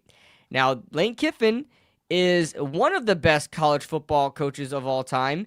Not the best, and also was never good in the NFL. And I also want to mention that just because somebody's good in the college scene does not mean he's going to be good in the NFL. We see Nick Saban, the best head coach in college of all time, completely shit the bed with the Dolphins. Didn't he trade Vontae Davis as well? Wasn't that him? He traded Vontae Davis. That was that big freaking meme. It's a meme. Nick Saban. Okay, the list go on and on. Matt Rule. Remember Matt Rule? Remember when we wanted him I wanted him as a coach. Thank God I was wrong. Well, it didn't even matter because we got Joe Judge instead. But Matt Rule, good college coach. He rebuilt Baylor. Came to the Carolina Panthers, was terrible. Got kicked out, and now he's in Nebraska. He had two MVP. He had two MVP candidates at his quarterback position. Oh, yeah. My God. He had at Baker Mayfield and Sam Darnold, and he couldn't work with that. Okay, guys? So, okay, back to Lane Kiffin. Lane Kiffin, great college head coach, great college game planner, great college offense. That offense will never work in the NFL. Now, I don't put it past him. He's a grown man. He has an IQ. He has a brain that works. Maybe he can cook up an NFL playbook. I just wouldn't trust it. I wouldn't trust Lane Kiffin coming to the Giants, and I know the whole Lane Kiffin connection with Jaxson Dart. I get it, guys. I do get it. But everybody always wants that because they want a headline. They want a storyline. They want something. Yeah, I think people that want that, that's all they wanted. They don't want it. They're not thinking about the real X's and O's. Yeah. They just wanted something to feel good about, and we got to stop that, guys. Stop. Coach Prime. Coach Prime. Coach Prime, the aura king. I can't. No, bro. Honestly, how bad would it be to have Carucci on the sidelines? Come on. How bad would it be? I don't know if I should answer that question or not. But ask it again. So how bad would it be to have Carucci? It's better than Bill Belichick's girl. Right? Listen, you know what's better than all of them? Carucci, bro. Didn't Carucci date Victor Cruz? She moved on to freaking. So you want somebody to hold my man Cruz? Yo, how you go from Victor Cruz to like 50-some freaking Deion Sanders? Man.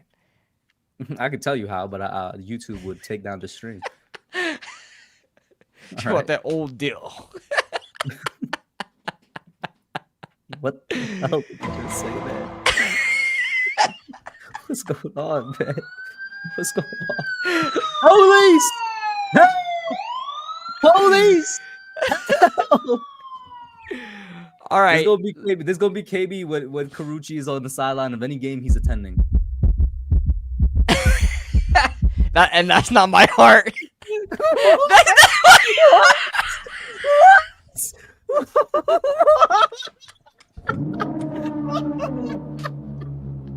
What do you mean by that, bro?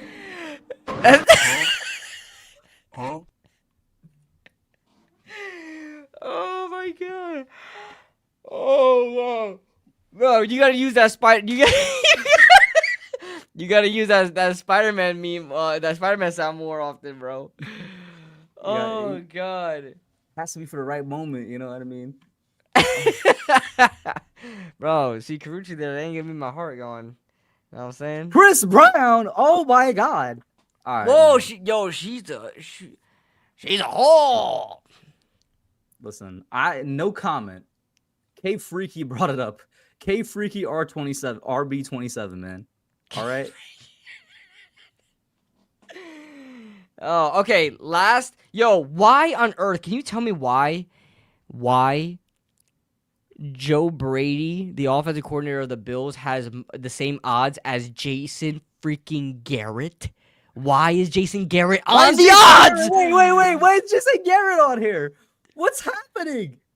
Oh, okay, damn, this thing is bright. Hold on. Let me shut off this light. It's crazy. Oh, that doesn't make a difference. It doesn't make a difference. Is that a tweet? Just share Twitter from your computer, bro. I can't find it. I'm just scrolling. You see it? Bookmark it. Go into Jason Garrett, 12-1. God. Jason Garrett, 12-1. Is that Bill O'Brien? Bill O'Brien, Mike McCarthy, Clint Kubiak, Jesse Vincent. Yeah, Cliff Kingsbury. Oh, we have to talk about Cliff Kingsbury. Okay. No! Turn on your light and talk about it. Turn on your light and talk about it. I would not take Cliff Kingsbury, bro. I do think he is gonna get a second shot, though. I feel like it's inevitable. He will. He will. He will, but he's not a coach. He's a coordinator, not a coach. He's one of those examples that he's a coordinator, not a coach. Garrett was a low-key trader. Garrett is just ass. Garrett is what turned Daniel Jones into a curl comeback freaking quick slants quarterback. I said it in 2020, and I'll continue saying it. Jason Garrett killed the development of Daniel Jones, bro. Genuinely. He went from a gunslinger to whatever. And you're right, Dad. He is a low-key trader because he went to go coach the Cowboys when he's a Giant. But yeah, I get it. But we don't claim him. It's not once a Giant, always a Giant with Jason Garrett. Nah, we don't claim him. I'm trying to think if there's any other potential coaches that we didn't talk about at all, and nobody's coming to mind. Yeah, there was a bunch of names out there, man. Nobody's coming to mind. I can't believe Bill O'Brien is a name, bro. Bill O'Brien is like ass. What is he? Isn't he? Jeff Hafley. There's Jeff Hafley, the DC for Packers, bro. The Packers defense are not good. Why? Shula? Oh my God, what a name! Hell no. From Rams, right? He's the Rams DC. Yeah. Chris Shula, right? That's He's the Rams DC. The Rams have a great defense, and if he was there when they basically rebuilt it, I'm thinking you guys are talking about I think you guys are talking about freaking Mike Shula, the older Shulas. I don't want them. I'm thinking about Chris Shula when I hear that. Yeah, that's got to be. I was wrong. That's got to be what he's talking about. By the way, the Knicks won 131 to like 121 or something like that. Yeah, and guess what? You know what? Perfect. 133. Because we're running out of things to talk about with the coaches. Listen, you said the Knicks won? We are the New York Knicks. We are the New York Knicks. We are the New York Knicks. We are the New York Knicks. Say go New York, go New York, go. Go New York, go New York, go. Say go New York, go New York, go. Go New York, go New York, go. Go New York, go New York, go. Go New York, go New York, go. Say go New York, go New York, go. Go New York, go New York, go. Here comes a Knicks. I'm gonna recreate that video someday, bro. You gotta pull out the dance moves, man. I don't have a Knicks jacket like that, but I could do it with a Knicks jersey. So the Knicks been hooping since they dropped 3 straight. They've been hooping. Go ahead, KB. So the Knicks are 7-3 right now, and they are undefeated at home. Undefeated at home. Protecting MSG, man. Yep. Shout out MSG. It's rocking. So now, let's see. Ooh, they got the Magic tomorrow. They have the Magic tomorrow. Yo, I'm debating on it. I'm debating on going to the Magic Knicks game. I think it's on November 20th. How far is Orlando from you? Like 2 hours? No, it's like 30 minutes. What? Bro, I'm smack dab in the middle between Tampa and Orlando. I can go anywhere. 30 minutes? KB, you know for a fact that game is cheap as hell then. What the hell? Yeah, I might have to go to that, bro. I might have to go to that. Yo. I might have to see Jalen Brunson's face in person. Woo! Bro, you know how cheap the games are in Orlando? Matter of fact, share your screen, pull up SeatGeek right now. I just want to see the prices. Because you know how expensive it is to go to a Knicks game at MSG, dog? It's unfair. Oh, yeah. I'm sure. Let me check it out. Yeah, bro. If it's like around $50, even for the high seats, I'm going. You know what I mean? Let's see.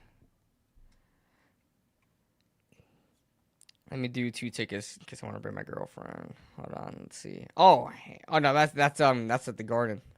Hold on. Oh my God! Oh, it's expensive. No, at the Garden. At the Garden, it is. Okay. Holy moly! Yeah, how much was it at the Garden? What'd you see? Bro, it's like 200 at least, right? Bro, you can't find the cheapest one I'm finding. The cheapest one is like all the way back. Like as far as back as you can go, 127. But like, even if you want to be in the middle, bro, it's $430. Well, I can't even say to be fair because nothing is fair to fans anymore. Fans are being priced out. But MSG is probably like the most famous arena in the world. I guess that's part of it. But fans are being priced out, and it's not even funny. Yeah, I mean they're not really that cheap over here. I mean, the cheapest one you can find, like $96, is nice. But I'm surprised. What the hell? Yeah, it's not that cheap. Cause remember, Orlando is big too. Orlando's big. Yeah. Not necessarily the team, but the market. Orlando, we don't really got much. I consider Orlando a medium-sized market. For me to be a big market, you gotta have an NFL and NBA team. If you got one of them, you a medium. That is true. That is so weird that freaking Jacksonville gets a team over Orlando. That is weird. Yeah, it's so weird. Jacksonville, like Miami, I get it. Tampa, I get it. Jacksonville, they only did that for the Jaguars. We want something with Jaguars. Jacksonville. Shout out to the Florabama people, because Jacksonville is basically by Florabama, right? Yeah. Shout out to them. But yeah, with the Knicks, man. Listen, KB, repeat to the chat what you said. The record that they set or something like that. 7-3 right now. They're 7-3, and they are undefeated at home. And there was a record with offense. You said like the Knicks did a record. They set a record since 2008. The most points that they've scored through 3 quarters, and that was 114 points. So they only scored like 20 points in the second and the fourth quarter. Because I'm sure I was like, we were on stream. I had foot off the gas. Yeah, I was like glancing over and over. Yeah, I'm sure that they were like, yo, we're ahead by like freaking 30. Yeah, we could ease up and our defense could take care of that. The rest. Score is not indicative. Like it was 133 to 120 was the final score. That's not indicative of how badly the Grizzlies got their ass kicked. But exactly, I think at one point they were up like 30. It's still early in the season, KB. We're literally just 10 games. We're not even actually 1/8 of the way through yet. We're just about the 1/8 like mark of the season.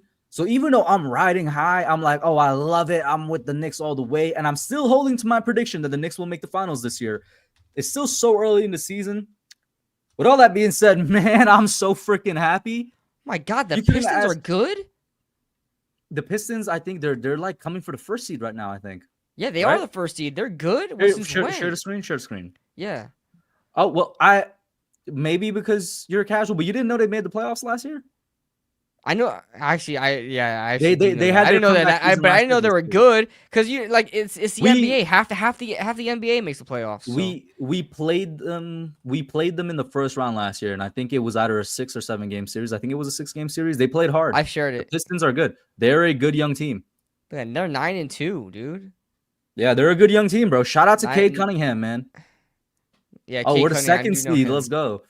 I'll say this. One thing I hate, and not to get too much into it, I hate Nets. 1-10. I hate that the Knicks. It seems like they value second-round picks more than first-round picks because we picked Jalen Duren in the draft, and then we traded him to the Pistons to draft like second-round dudes. I don't know why. Sure. And Jalen Duren is great. Oh my God, he's the starting center for the Pistons. Right now? Well, they traded freaking Luka, and they were bound to fall off at some point. I actually like the new logo compared to the old logo. Or I should say, I like their new branding. If you look at their new branding. Yeah, it looks like they just rebranded. Their new branding, I like better than their old one. All right, I don't know what the Clippers. I guess the Clippers are supposed to be boats. I always thought of the Clippers being it's boats. barbers. It's boats, yeah. It's like I always thought it was like barbers because like the Clippers logo, the old one makes it look like it was like a barber shop. I don't know. No, I get what you mean. Because like the Clippers, I think it's a type of sail, I think. So this is the first time their branding actually reflects that. And I do like their new branding compared to their old one. But yeah, KB, I know it's early in the season. I just said we're only 1/8 of the way through. I'm freaking loving the new look Knicks, the new coach Knicks. I think Mike Brown is a freaking smash hit of a hiring. And I had my reservations. They struck gold with that, bro. I was worried, honestly, because I always knew Tom Thibodeau is like, just like how I talked about Mike McCarthy. Tom Thibodeau is a guy that's going to get you places, but he has a limit, I feel like, And I feel like Mike Brown gives you hope that they can do more than that. So I was worried about that, getting rid of Tom Thibodeau and downgrading potentially, but... I was worried of it being a lateral move because the way I looked at Mike Brown, or I should say more the way I looked at Tom Thibodeau, I'm like, we got the farthest we ever gotten in like 20 to 30 years with Tom Thibodeau. Why not running back once more? But I get why they did it. He was literally running our team into the ground before the playoffs even began. And that was a contributing factor to our team being injured. With Mike Brown, though, you know, he had the playoff DNA was there. He was a head coach that went to the finals with Braun, and he was an assistant coach under Steve Kerr that went to the finals with the Warriors for however many times. And he was also an assistant head coach for the greatest basketball coach of all time, in my opinion, under Greg Popovich. And you're seeing, you know, so he has a defensive background, like Aubrey Pleasant, KB, like Aubrey Pleasant. Yeah, he has a massive head coach defensive background, and he was first known as an assistant, as a defensive head coach. And then once he got with Steve Kerr, he comes out with one of the record-setting historic offense for Sacramento when he was their head coach. He has both sides. Oh my God! Bro. Oh my God! We just solved it. Hold on. Down. We just solved it. It. Where was Mike Brown from? San Antonio. Where is Aubrey Pleasant from? No, Mike Brown was from freaking the Warriors, wasn't it? I mean, Sacramento, right? Well, okay, so he from San Antonio to Cleveland, then no, I'm talking about most recently, Sacramento, California. Where's Aubrey Pleasant from? Los Angeles, California. And they both have defensive and offensive. Hey, it's happening. It's happening. Hey, Giants. Hey, Mike Brown is Aubrey Pleasant. Look at the vision. Mike Brown used to also be with Golden State. Blue, yellow, Rams, blue, yellow, California. Are you picking up what I'm putting down, baby? Welcome to New York, Aubrey Pleasant. Welcome to New York. Please, I beg you. But I mean, yeah, I'm loving the way the Knicks look, man. And there's not much else to say. I'm probably going to be calling the Miami Heat game on Friday, guys. I haven't decided yet. They're playing early. They're playing 7 o'clock at night. So I'll see. I might call that. Stay tuned and tune in. I might pop in for that. I don't know what I'm doing on Friday. That's what's up. It's an early game. The last game I called was an early game. I was done by like 9 o'clock. I was like, damn, it's early. What the hell? I could like get to bed on time or like hang out a little bit afterwards. It was nice. But I ain't got much else to say about the Knicks, man. I'm loving. You know what? Who was the leading scorer this past game, or was it like was it a team effort? Let's see. Was it a team effort? Because I know last game it was Cat that popped off. Okay, McCall had 22, 5, and 7. That's nice. Cat had 21 and 13, and Jalen Brunson had 32 and 10. Oh my God! He's just that guy, bro. He's just that and it's guy. ethical hoops. It's ethical hoops. For a long time. NBA fans hated Jalen Brunson because they called him a free throw merchant. Your free throw merchant is the reigning MVP, Shai Gilgeous-Alexander. He is an ethical hooper. He doesn't have to rely on free throws to score. All right, he doesn't have to do it. Oh yeah, here you go, Nova. Since you're not familiar with it, KB, I agree with him. The Pistons were by far our hardest series in the playoffs last year, which is funny because they're not the team that we lost to. But they, oh my God, they were really, really frustrating. I was scared that we were going to lose to them. They're a young team, I'm assuming. Young team. Very, very young. Super young. Yeah. They're just basically, they're finally breaking out. They're finally taking that next step. But any last thoughts, man, before we go to our weekly picks? No, go New York, go, baby. He said it. Week 11, guys, I think KB came out on top. Because we differed a lot, and I was like, this could do me good or it could not. I'll be honest with you. I think he came out on top. Let me see, man. I have no idea. Nah, man, I think you might have. I pull it up, and the first thing it opens to is my very short grocery list from Sunday. I only need to pick up 3 things, and I didn't even get the first thing on the list, dog. You didn't get the first thing on the list? Because it wasn't there. There's like these Lysol things that you could stick in the toilet bowl, so when it flushes, I get it for the scent. Because when I clean with the regular toilet brush, but it's nice to have that as an additional thing. Did not get it. All right, let me pull up my picks and let me pull up the games. Let me do that right now, actually. NBA games. I'm sorry, NFL games. I'm already thinking basketball because at least the Knicks are not letting me down, man. This is insane.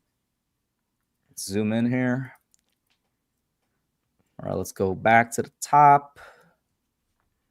Let me share screen.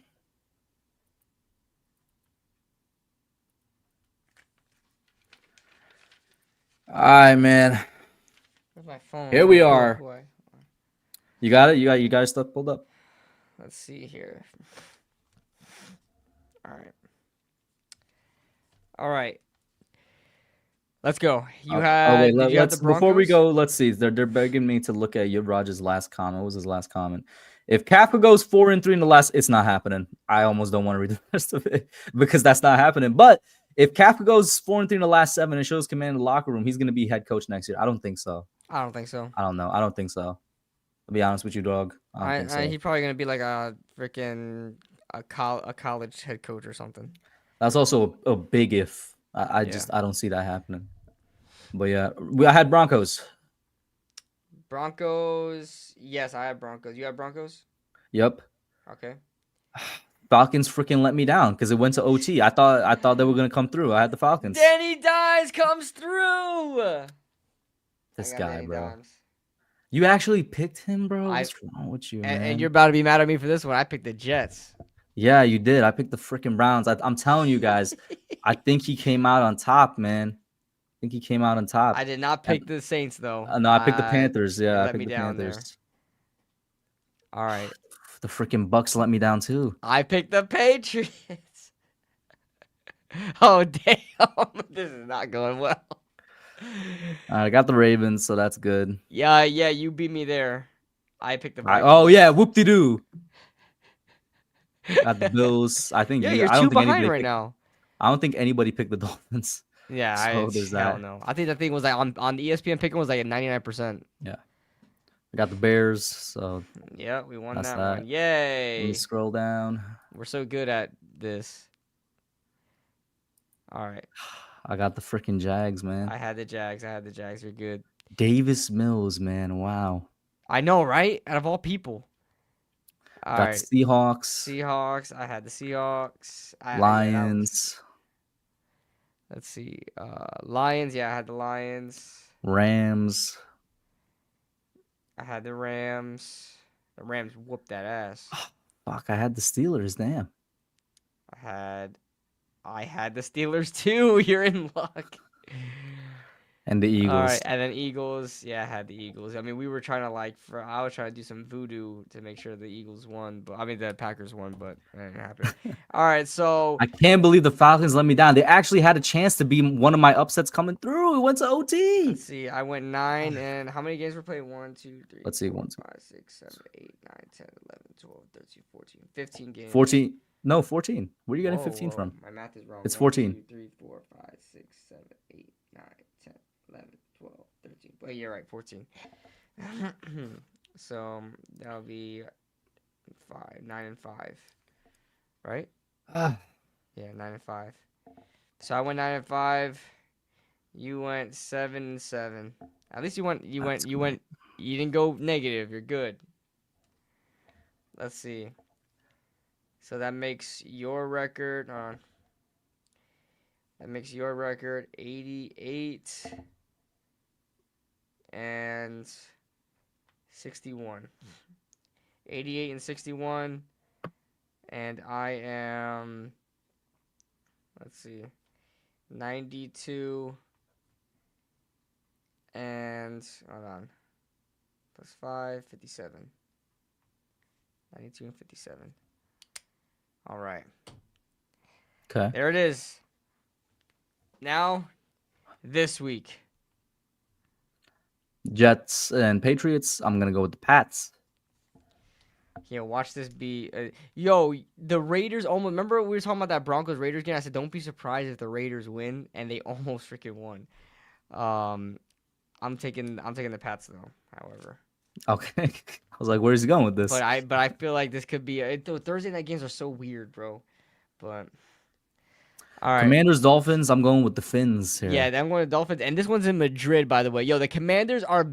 You thought we were a freaking injured team? The Commanders have like nobody. The Commanders, right now. They're injured too. I think we're more. I don't know. Well, they don't even have their quarterback. We're either more ass or more injured. So they don't have their top. They don't have their top 2 corners. They don't have most of their wide receiving core. They don't have their quarterback. They have both their edge rushers are out for the season. Like, they are cooked. That sounds eerily similar to us, to be honest. We're not missing our top 2 edge rushers. I said eerily similar, not the same. You know what I'm saying? We're missing a middle linebacker. You know what I mean? Yeah, I know. Our all-star, all-pro middle linebacker. Yeah. I'm gonna go with the Finns though, because not even because of the injuries, because the Commanders' defense might be on par with the Cowboys' defense, bro. Yeah, it's like no joke. Rio Robinson, Commanders content creator, told me that the Commanders made history. Ironically, it wasn't the Giants, but the Commanders made history by losing a game by 21 points or more 4 times in a row. Never has been done in the NFL. Yeah, and they are defense. ass. Wow. Packers Giants. I'm going with the Packers. Yeah, I'm going with the Pack. Texans Titans. Wow.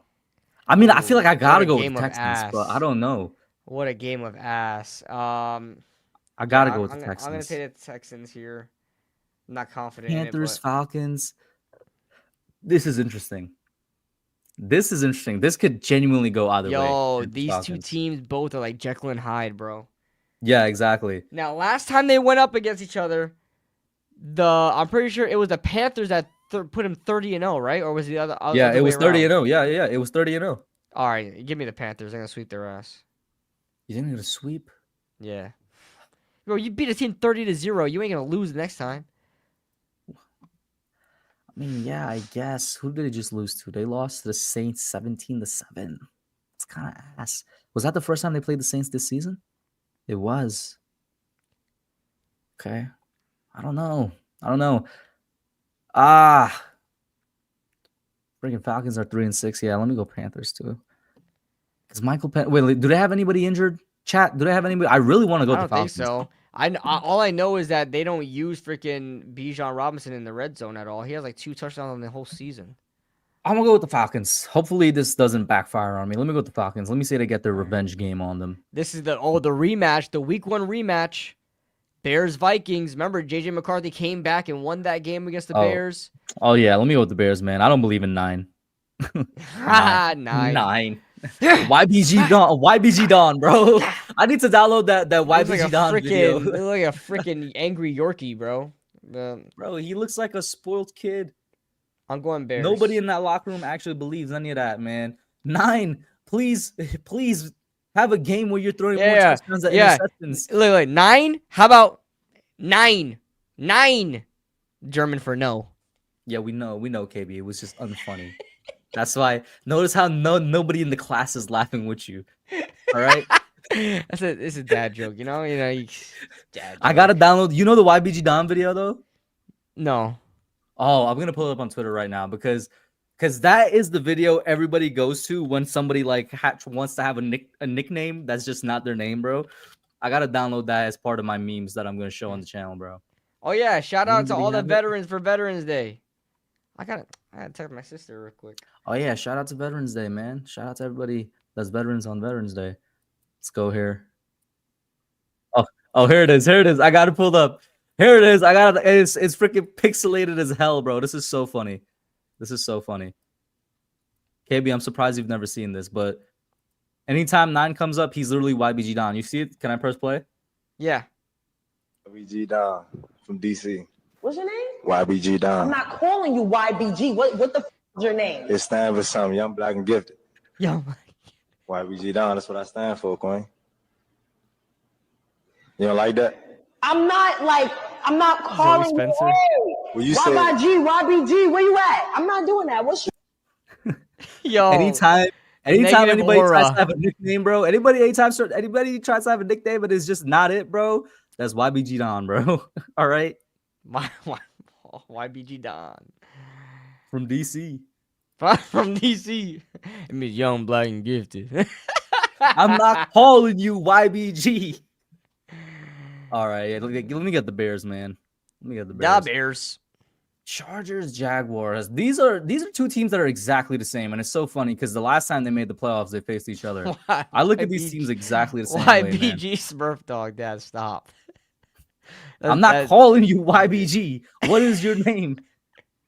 That's the original BBS right there, yo. It's the same thing with with Sauce Gardner, I'm calling you Ahmad, bro. Your name is Ahmad from now on. You haven't been Sauce Yo, in a it's while. crazy. Yo, You haven't been didn't Sauce in years. when he was drafted, did they call him Ahmad or they called him Sauce when he was drafted? I can't remember. You talking about draft night when they announced it? Yeah. Cause they do can't that. They remember. do that a lot. Ha ha, Clinton Dix. Haha's not his name? No, his grandmother Ha-Ha called was him his that. name. I thought Haha was his name. What It's a the hell? nickname that his grandmother called him. Okay. I didn't know that. Good to know. Chargers, Jaguars, man. I want to go Chargers here.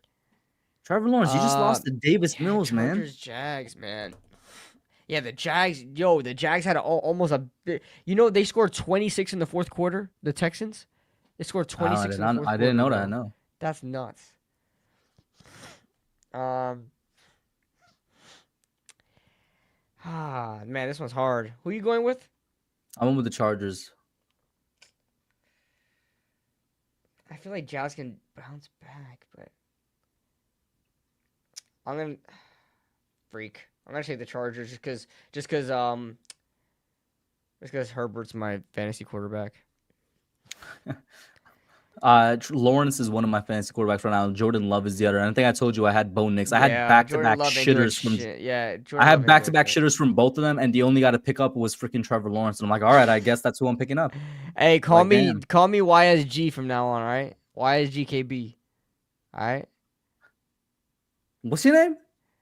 YSG, Young, Short, and Gifted. I'm not calling you no YBG. Yo, where's YSG from TB. You know what I'm saying? YSG from TB. YSG TB KB. Feel me? Man, shut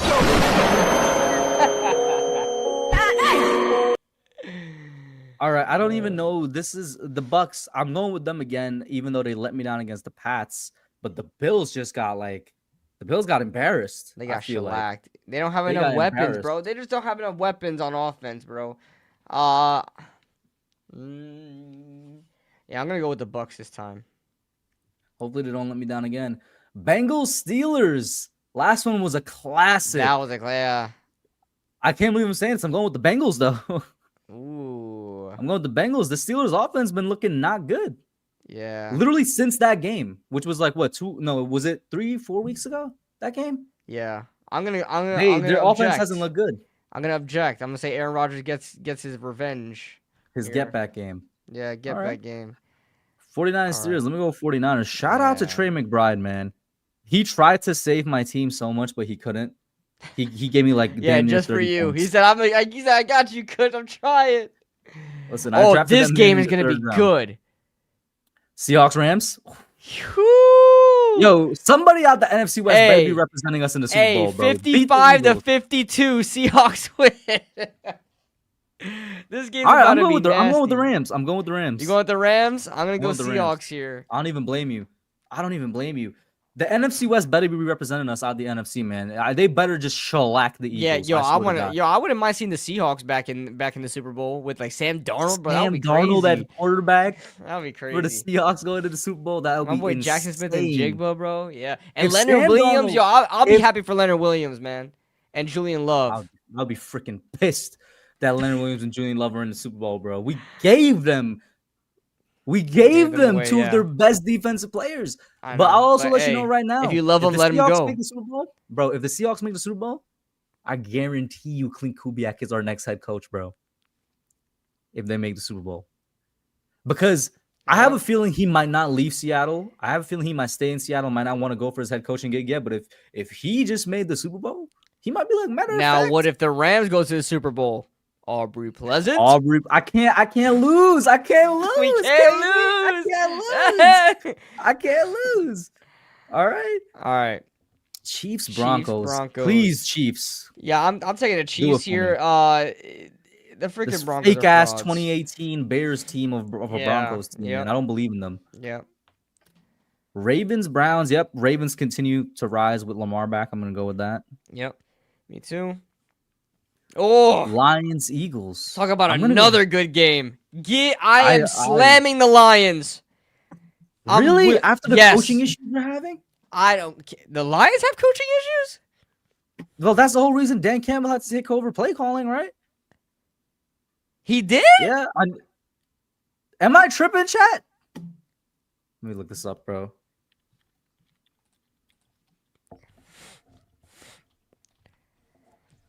Yeah. Yeah, he had to. They were having OD coaching issues, so Dan Campbell had to take over play calling. No way. There's trouble in the Motor City. From John Morton in the recent game. Damn it! But look what he did. He coached them to 44 points against the Commanders. Who cares? 44. Bro. Hey, put another 40 on the on the Eagles, bro. Put another 40 on that team, bro. Screw the Eagles. They need to be humbled. They need to be humbled. But like, I don't know. I feel like there's turmoil in Detroit, man. I don't know. I really don't know. I want to pick the Lions so bad. There's turmoil in Motor City. There's turmoil in Philly too. There's all right. No, that was good actually. I just caught it late. That was good. There's turmoil in the Eagles too because of like AJ Brown being a selfish prick. But like, I don't know. I'm gonna go with the Lions because the Eagles starting cornerback. The Eagles starting cornerback just took a leaf from football. I don't know if you saw that. Who? Jair Alexander. Oh, he just left. Hell yeah, he's stepping away from football. Good for him, but the only reason we're laughing is because it's fuck the Eagles. So yeah, of course. If it's mental health related, get better, bro. But yeah, fuck the Eagles.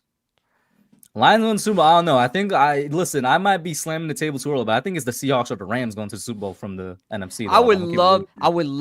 I'm rooting for the Lions to make the Super Bowl. I love Dan Campbell, so we'll see. But I can't lose anyway because I love whoever comes out the NFC. The NFC is probably going to win it.